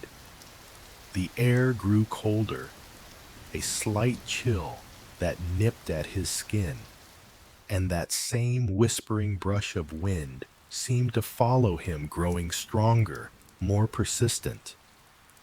Lay quickened his pace, his footsteps echoing louder in the silence of the hallway. His lantern swung gently in his hand, casting erratic pools of light and shadow. But they seemed to do little to ease the creeping sense of unease that clung to him. He turned a corner, hoping to distance himself from whatever strange presence was dogging his every step. And then, for a brief moment, he thought he heard something, footsteps, soft but unmistakable, echoing faintly behind him. His heart skipped a beat. He stopped in his tracks and glanced over his shoulder. The corridor was still empty, the walls stretching endlessly in both directions. He was alone, and yet the feeling lingered. Sweat beaded on his forehead, his pulse quickening. Something wasn't right. The Forbidden City was a labyrinth of hallways, rooms, and chambers, each one filled with secrets and stories. But this was different. It was as though the very palace itself had come alive, and it was aware of him, watching him with an unseen eye. Panic clawed at his chest, but Lee fought to keep his composure. He had been through countless nights in this palace, had walked these halls alone more times than he could count. But never had he felt such a palpable sense of being hunted. The walls, the columns, the floors, everything seemed to close in on him, the silence deafening, the space around him constricting. He moved faster now, his sandals slapping against the stone floor with an almost frantic rhythm. His heart pounded in his chest, the sound deafening in his ears. It was as though the very palace was pressing in around him, its ancient walls alive with an unseen force that was pulling him, forcing him forward. There was no way out. He could feel it now, in the pit of his stomach, that strange presence that seemed to be following him closer, with every step closer, with every turn of the corridor. Lay reached another corner, this one darker than the last, and turned it without hesitation. As he rounded the bend, he nearly collided with a stone column that loomed in front of him, casting a long shadow that seemed to stretch across the floor like a giant watching him. The feeling of being watched was overwhelming now, suffocating. He turned sharply, but the hallway remained empty, silent. Yet the cold, unsettling presence was still there, hovering at the edges of his senses. He couldn't see it, but he could feel it lurking just beyond his reach. His breathing became shallow, his chest tightening with every breath. Lay's mind raced, searching for a logical explanation. Could it be a trick of the light? The wind? Was he imagining things after what he had just discovered? He had opened a door to the past, to secrets that were never meant to see the light of day. And perhaps that was enough to unsettle even the strongest of minds. But this wasn't just fear. It was something else, something ancient and deep, something that felt like it had always been there, waiting for him to stumble upon it. The hallway stretched ahead, and Lay forced himself to move forward, his mind clouded with doubt and fear. He had to make it back to his chambers, back to safety. He had uncovered the Emperor's most sacred secrets, and he wasn't sure whether that was a blessing or a curse. He had felt the weight of those scrolls, their power, their mystery, and now it seemed as though that power was coming for him. He moved faster still, his footsteps echoing loudly in the silence. Each turn of the corner felt like another step closer to something he couldn't see, something he didn't understand. The air was colder now, the chill seeping into his bones. The whisper of wind against his skin felt more like a presence now, like fingers brushing against his neck. He could feel it. Someone or something was right behind him, so close that he could almost feel its breath on the back of his neck. He dared not turn around again, but the instinct to flee was overwhelming. He needed to get out, needed to leave the labyrinth of the palace and return to the safety of his chambers, to the familiar. He could not afford to stay here any longer. He could feel the weight of the palace's eyes on him, a silent, suffocating force that seemed to move with him, follow him through the winding hallways. With his heart pounding in his chest, Lay broke into a run, his legs carrying him faster than he thought possible. He didn't look back. He couldn't. He had to get away from whatever force was pursuing him. The cold, the wind, the whispers, they were growing louder now, pressing in on him from all sides. The corridors twisted and turned, each one a mirror of the last. But no matter how fast he ran, no matter how many turns he made, Lay could not shake the sensation that something was just behind him, too close, too real.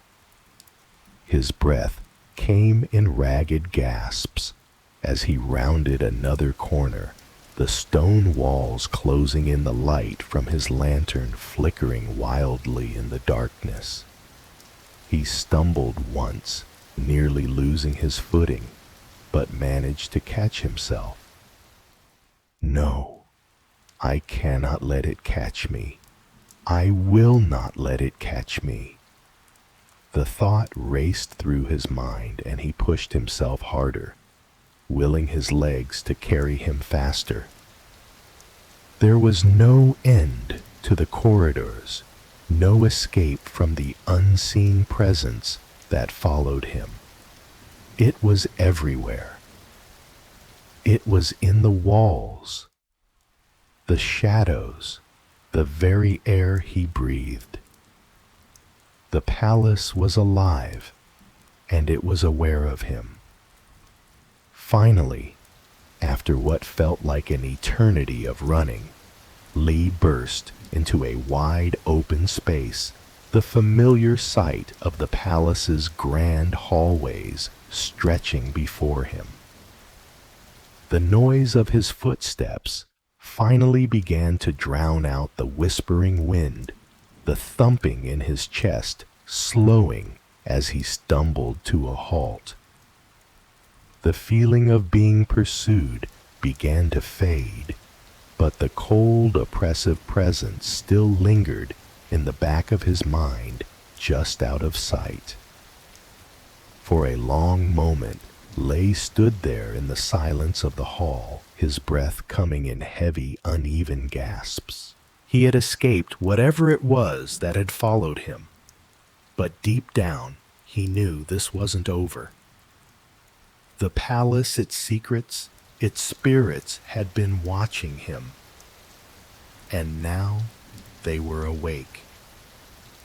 Lay could feel the weight of the past pressing against him, the weight of something ancient and powerful. He had uncovered the Emperor's hidden truths, and now the cost of that knowledge was beginning to reveal itself. The palace was not just a building. It was a force alive with the history and power of centuries. And Lay had only just begun to understand the depths of that power. As he stood there, his heart still pounding, Lay couldn't shake the feeling that the palace was still watching him, waiting. He had ventured too far into its secrets, and now there would be no turning back. The forces that had been stirred could not be ignored, and they would not rest until their presence was felt. Lay's footsteps echoed sharply in the silence as he crossed the empty courtyards of the Forbidden City. The vast expanse before him, once alive with the chatter of courtiers, the clink of armor, the rustle of silken robes, now lay still under the oppressive weight of the night. He had always known the palace was vast, but tonight it felt infinite, endless, in its silence, as if it stretched out forever in every direction, beyond the reach of time, beyond the knowledge of any living being. The moonlight slanted across the stone pathways, casting long shadows that seemed to stretch far longer than they should, bending toward him like the fingers of an ancient unseen hand. His pace quickened, an instinctual reaction to the oppressive stillness that surrounded him. The hairs on the back of his neck stood on end, his breath coming faster, as the feeling of something following him, something watching him, returned. The air had grown colder again, sharper, and the faintest whisper of wind stirred the ancient trees, their gnarled branches creaking in the stillness. But this was no natural breeze. No, this was something else, something that felt alive, a presence that stirred with every step he took.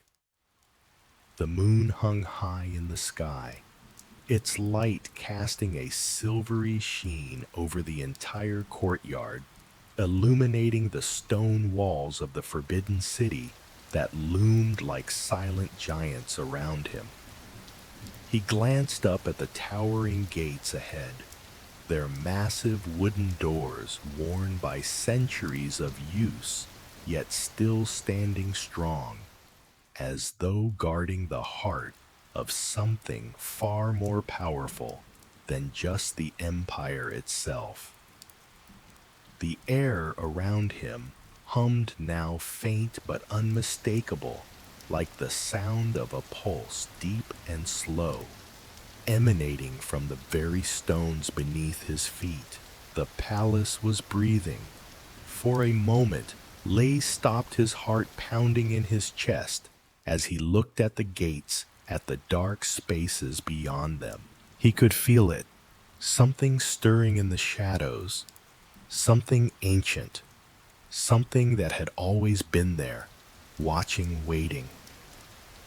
The palace had always been grand, a symbol of the empire's strength and power, its walls lined with the weight of history. But now, it felt as though it were alive, as though its very foundations pulsed with a vitality that Lay could not understand. He had always known the palace to be a place of tradition, of power, of grandeur.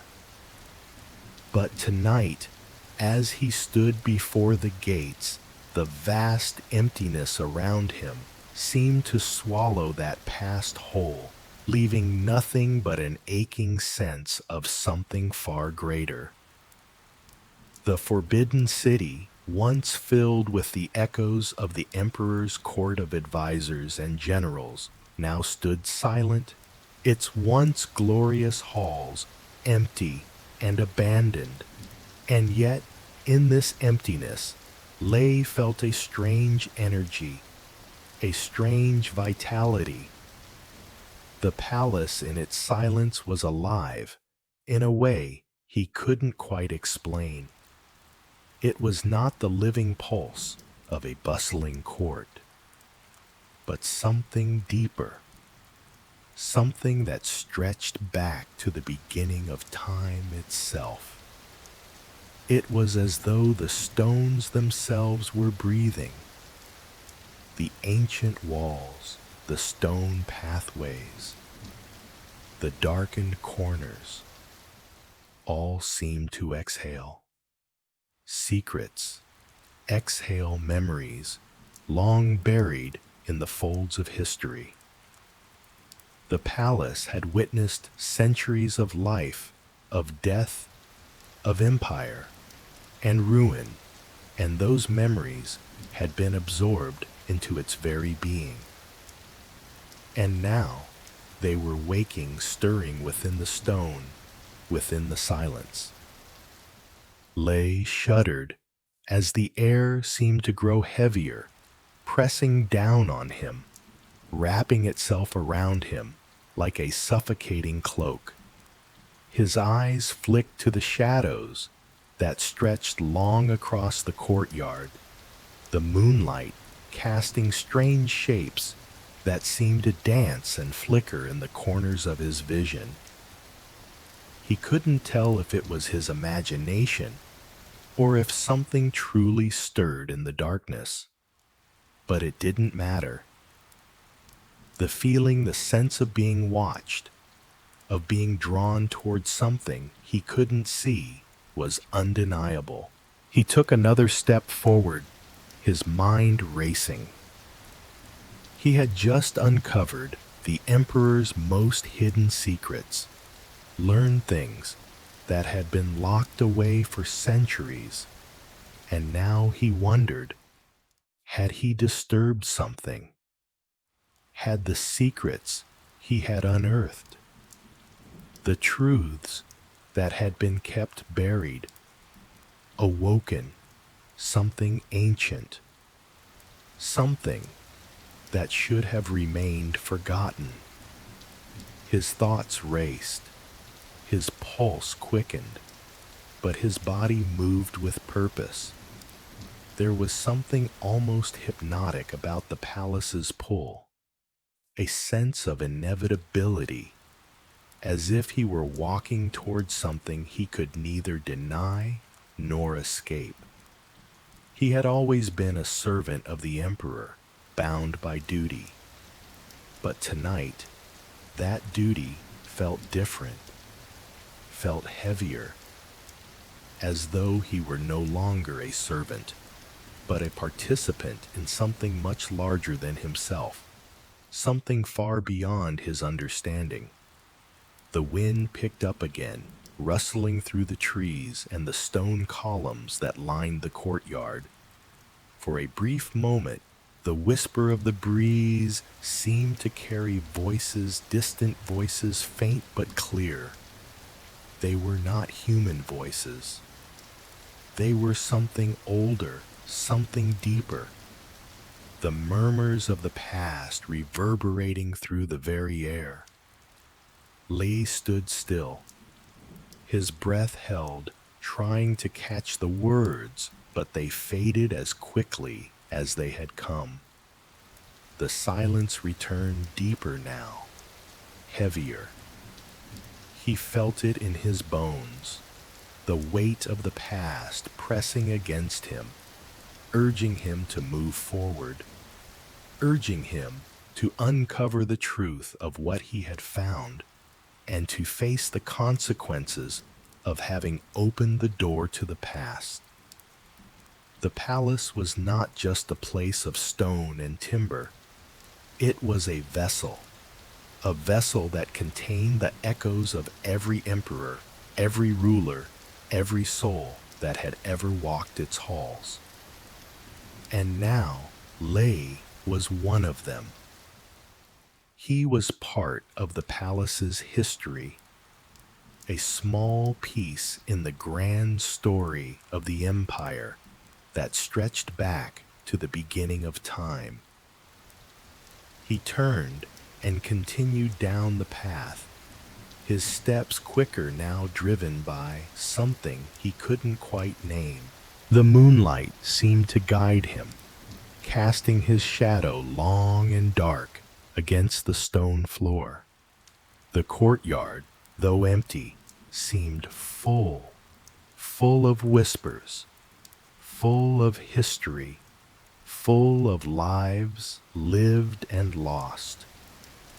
The pulse of the palace seemed to quicken in time with his own heartbeat, as if it were aware of him, aware of what he had found.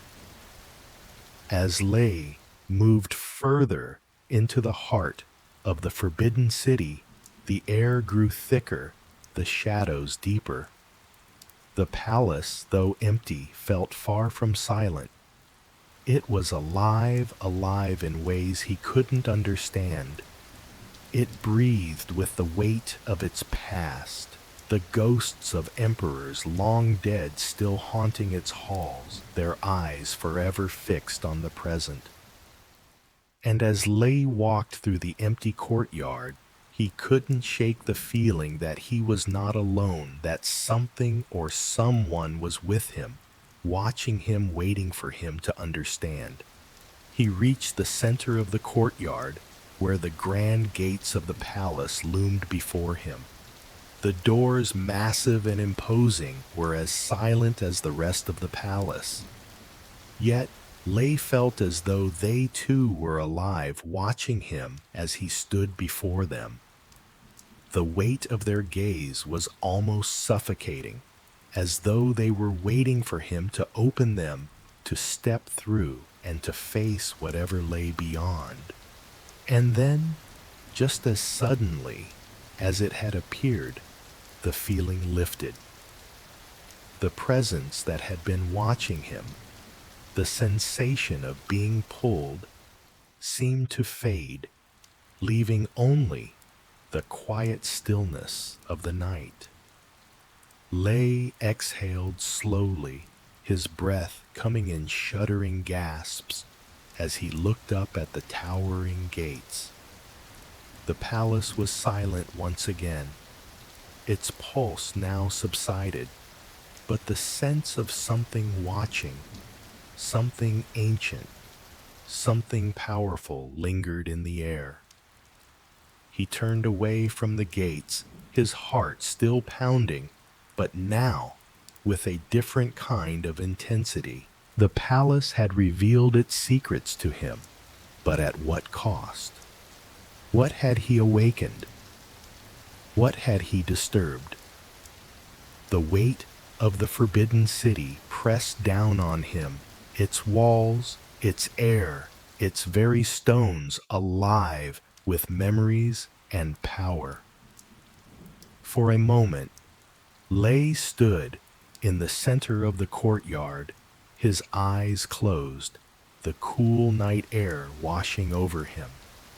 He had uncovered the emperor's hidden past, but now he realized that some doors, some histories were better left closed. The palace still lived. It was still watching. It was still waiting. And Lei, for better or for worse, was a part of its story now. With a final lingering glance at the gates, he turned and walked away, his steps echoing in the empty courtyard. The palace, ancient and eternal, would continue to breathe, to pulse with its secrets. And Lei would carry those secrets with him, a burden he could never fully escape. The forbidden city loomed around him, its ancient walls bathed in the soft, silvery light of the moon. The halls, once filled with the sounds of life, footsteps, laughter, the murmur of conversation, were now quiet, their silence almost suffocating. Lei's own footsteps seemed to be swallowed by the vast emptiness of the palace. His lantern flickered in his hand, casting erratic shadows across the cold, polished stone of the corridor. It was a strange thing to walk these halls at night, to be alone within the heart of such a grand, ancient space, surrounded by the ghosts of emperors long past.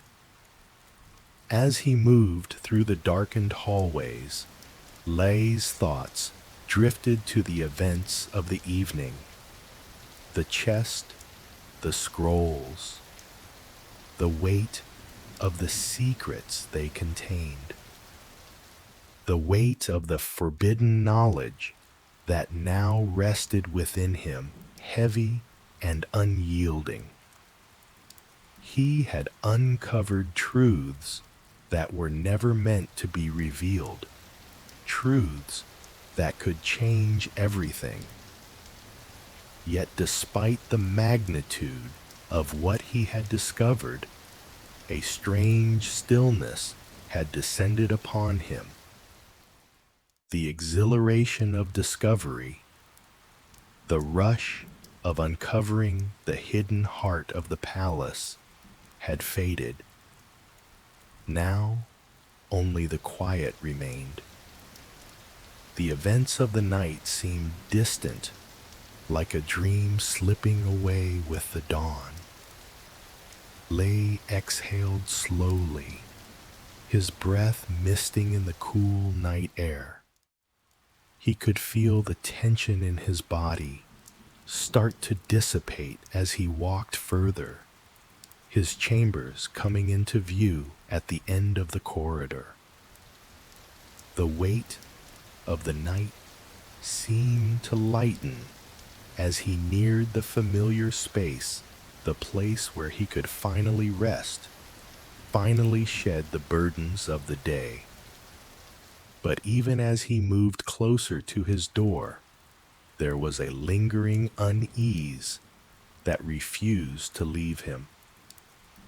It was a feeling that had settled deep in his chest, something that had been growing ever since he had opened that chest, the realization that something had changed. The palace, with all its grandeur and beauty, felt different now. It wasn't just the secrets he had uncovered, the knowledge of the emperor's past and the empire's hidden truths. It was more than that. The very air of the forbidden city seemed thicker now, heavier with something he couldn't name, something ancient and unknowable that hung in the shadows just beyond his reach. He paused before the door to his chambers, his hand resting on the cool wood of the frame. The faintest sound echoed through the corridor, a creaking as though the palace itself was stretching, waking from a long, deep sleep. The sound sent a shiver down his spine, but he shook it off, turning the handle and stepping inside. The quiet of his chambers enveloped him, and for a moment he stood there taking in the familiar surroundings, his modest bed, the small desk cluttered with papers and scrolls, the faint smell of incense still lingering in the air from earlier in the evening. There was comfort in the simplicity of it, a sense of normalcy that contrasted sharply with the overwhelming sense of unease that had been building inside him. He placed the lantern on the desk, the flame flickering in the stillness, and undid the fastenings of his robes, letting them fall to the floor in a heap. As he prepared for bed, his mind wandered once again to the events of the evening. The scrolls, the emperor's hidden secrets, still felt heavy in his mind, a burden he couldn't seem to shake. He had read the ancient characters, run his fingers over the delicate parchment, felt the pulse of history in his hands. The knowledge contained within those scrolls was powerful, far more than he had expected. And yet, as he lay down on his bed, the overwhelming sense of change lingered in the air, an unspoken weight that pressed down on him, filling the room with a silent tension. His eyes drifted toward the window, where the moonlight bathed the courtyard outside in a soft, ethereal glow. The sounds of the night were distant, muffled by the thick walls of the palace, but there was something about the stillness that unsettled him. The world outside, once teeming with life, was now silent. The city, the empire, it all seemed to be holding its breath, as though waiting for something to happen. The emperor slept, but Lei knew that the palace itself had not. The palace was never truly silent, never truly still. It had a life of its own, a pulse that resonated through its halls, through its walls, through its very stones. Lee could feel it now, that pulse faint, but undeniable beating in time with his own heart. It was as though the palace was aware of him, of what he had discovered, of what had been awakened within its walls. For a moment, Lei wondered if he had made a mistake, if he had uncovered something that was never meant to be found. The emperor, despite his decline, had been the keeper of the palace's secrets, the guardian of its history. But now, those secrets had been laid bare, and there was no turning back. The palace had changed, and in some way, so had he. He closed his eyes, his mind racing with questions, with uncertainties. The weight of the scrolls, the knowledge they contained, seemed to settle in his chest heavy and unyielding. The truth had been revealed, but at what cost? What would become of the empire, of the emperor, of everything he had known? Could the past be buried again? Or had he unlocked something that would inevitably change the course of history? The air in the room felt different, charged with an energy that was both familiar and foreign. It was as though the palace was no longer just a place of stone and wood, but a living entity, aware of its past, its present, and its future. The walls, the halls, the very foundation of the Forbidden City seemed to breathe with a life of its own, its secrets echoing in the silence, waiting for the right moment to be revealed. Lei lay in the darkness, his thoughts swirling as the moonlight streamed through the window, casting long, pale shadows across the room. He couldn't shake the feeling that the palace was watching him, that the very air around him was waiting for him to act, waiting for him to uncover the next layer of the story. The emperor may sleep, but the palace itself was alive, and it was not finished with him yet.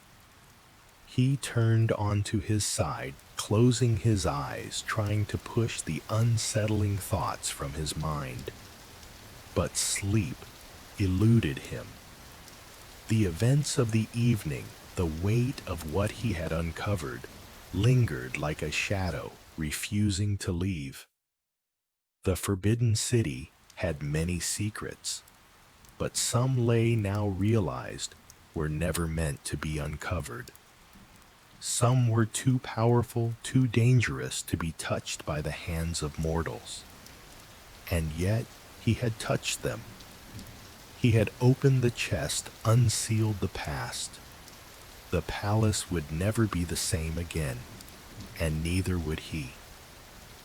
Whatever force had been awakened within the walls of the Forbidden City, whatever secrets had been unleashed, it was only a matter of time before the consequences would come.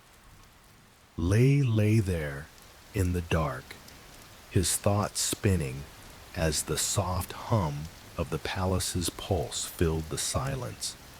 The emperor slept, but the palace breathed, and it was waiting for something to happen, waiting for the next chapter to unfold.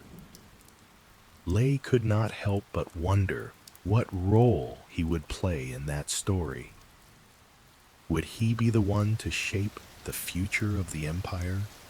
Or would he simply be a bystander, caught in the currents of history, swept along by forces greater than himself? The answers were elusive, hidden somewhere within the depths of the palace, within the scrolls he had uncovered, and within the breath of the forbidden city itself.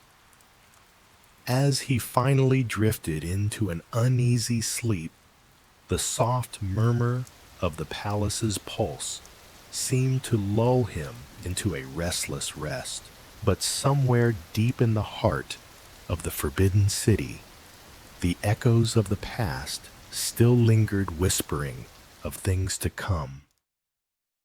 And Lay knew with a certainty that chilled him to the bone that the story of the empire was far from over. The first light of dawn crept slowly over the forbidden city, painting the courtyard in delicate shades of gold and soft amber. The immense stone walls of the palace, which had once seemed so impenetrable, now appeared peaceful, bathed in the tender light of morning.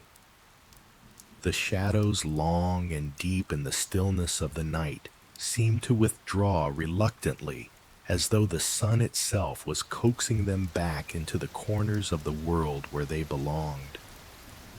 Yet despite the calm beauty of the dawn, something felt amiss, a lingering unease, as if the palace itself had shifted overnight. Lee stepped out into the courtyard, the cool air of the morning filling his lungs, refreshing and sharp against his skin. He had walked these grounds countless times, each time feeling a certain familiarity, a sense of routine. But this morning was different. The palace, though unchanged, seemed to watch him with new eyes, as if it recognized him now in ways it hadn't before. The weight of the secrets from the previous night still pressed against his chest, the knowledge of the hidden scrolls of the Emperor's forgotten truths swirling in his mind like a storm. He paused in the center of the courtyard, allowing the cool breeze to brush against his face, the stillness of the place washing over him. The Forbidden City had always been a world unto itself, an ancient fortress that held the empire's past, present, and future within its walls. But now, with the secrets he had uncovered, it felt as though the walls themselves had become sentient, as though they were alive, aware of what had transpired. The silence of the morning was profound, and yet it felt heavy, as if the air itself had become saturated with something unseen, something that had been waiting for this moment. Lay's thoughts drifted back to the night before, to the chest he had opened, to the scrolls he had read. The knowledge contained within them was powerful, dangerous even, and now that it was in his hands, he could not shake the feeling that the world around him had changed forever. As he walked slowly through the courtyard, his feet brushing against the stone, Lay couldn't help but feel the weight of time pressing down on him. The palace was ancient, its walls built with the labor of generations, and yet it had never seemed as alive as it did now. The palace had always been a place of quiet authority, a silent monument to the might of the empire. But now, it felt like something more, like a living, breathing entity, pulsating with the knowledge of the past, waiting for the future to unfold. Lei looked up at the towering gates, their massive wooden doors still closed, guarding the entrance to the palace as they always had. They were silent now, as if holding their breath, as if waiting for the world outside to change. There was a certain finality in the way the morning light bathed the gates, as though it were signaling the end of an era.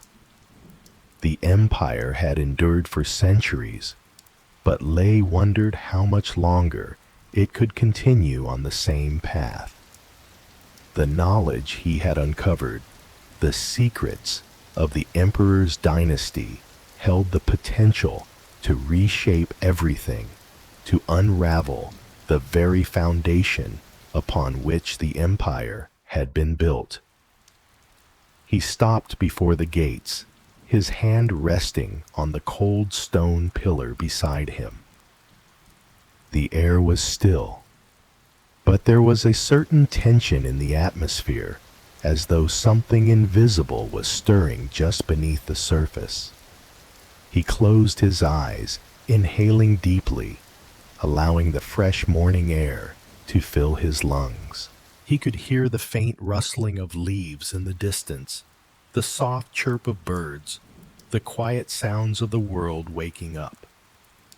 But despite the peacefulness of the scene, there was an underlying restlessness, a sense that something was on the brink of change.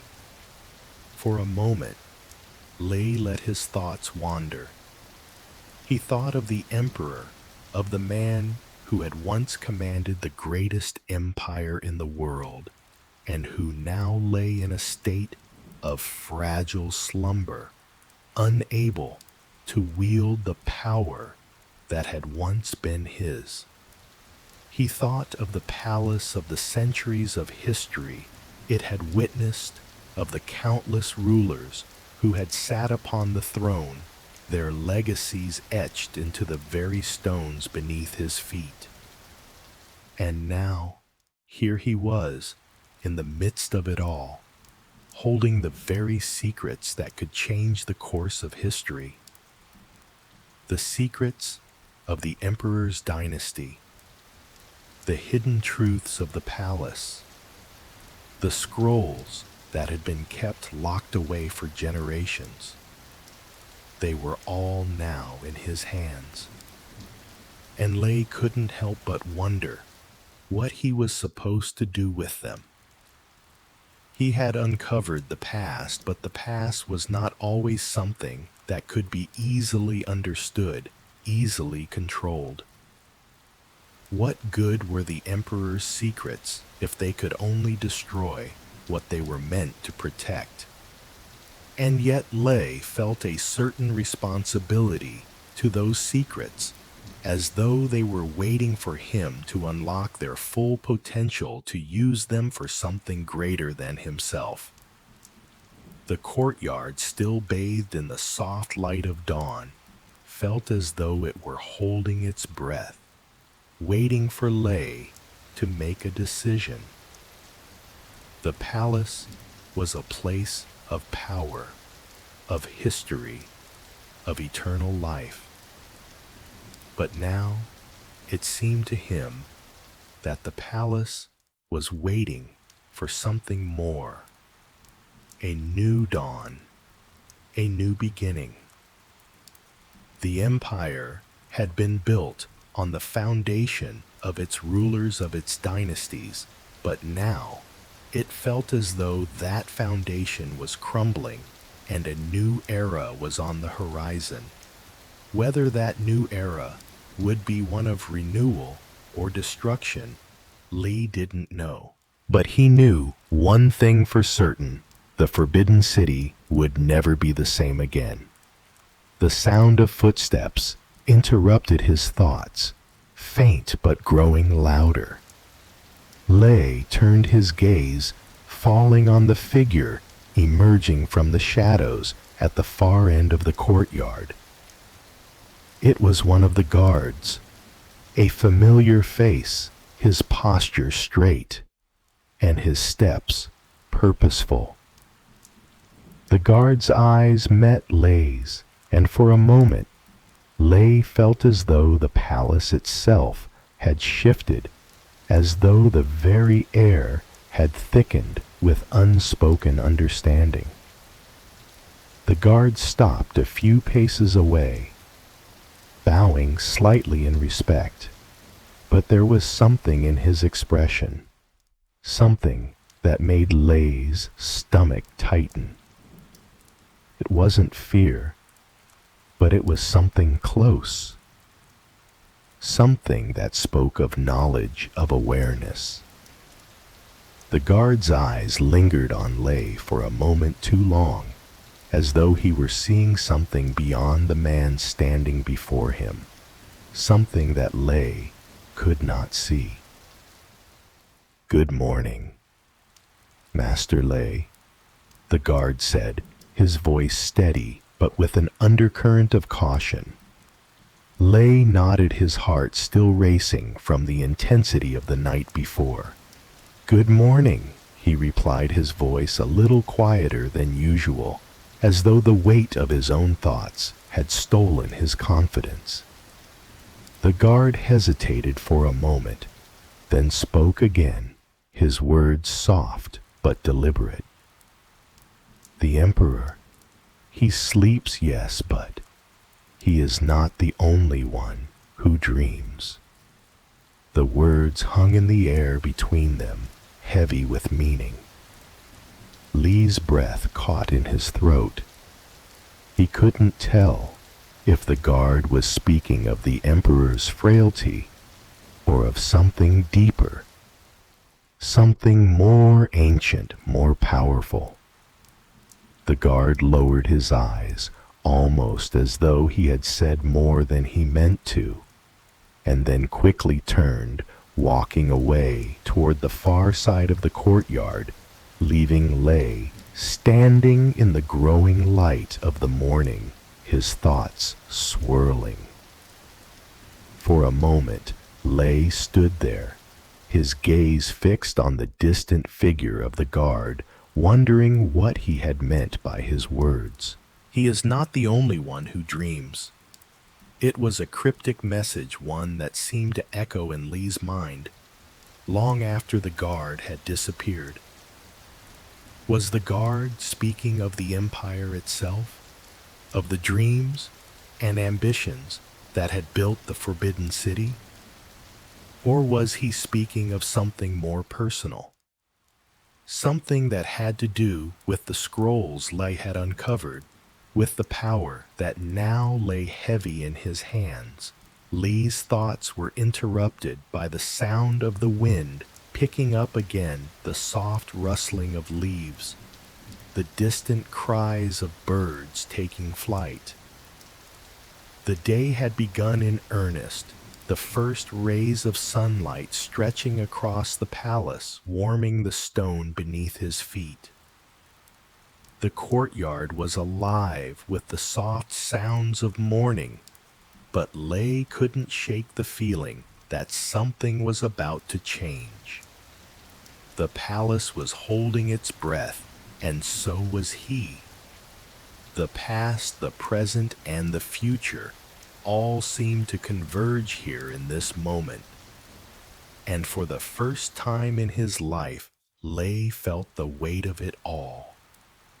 The history of the empire, the secrets of the Forbidden City, the Emperor's dreams, and his own role in the story that was unfolding. The palace still lived, it still breathed, and it was waiting for him to decide what would come next. Thank you all for joining me on this journey through the Forbidden City. What do you think of the palace's secrets?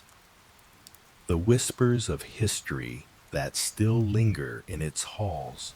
Don't forget to like, comment, and subscribe if you enjoyed this story, and stay tuned for more tales from the past.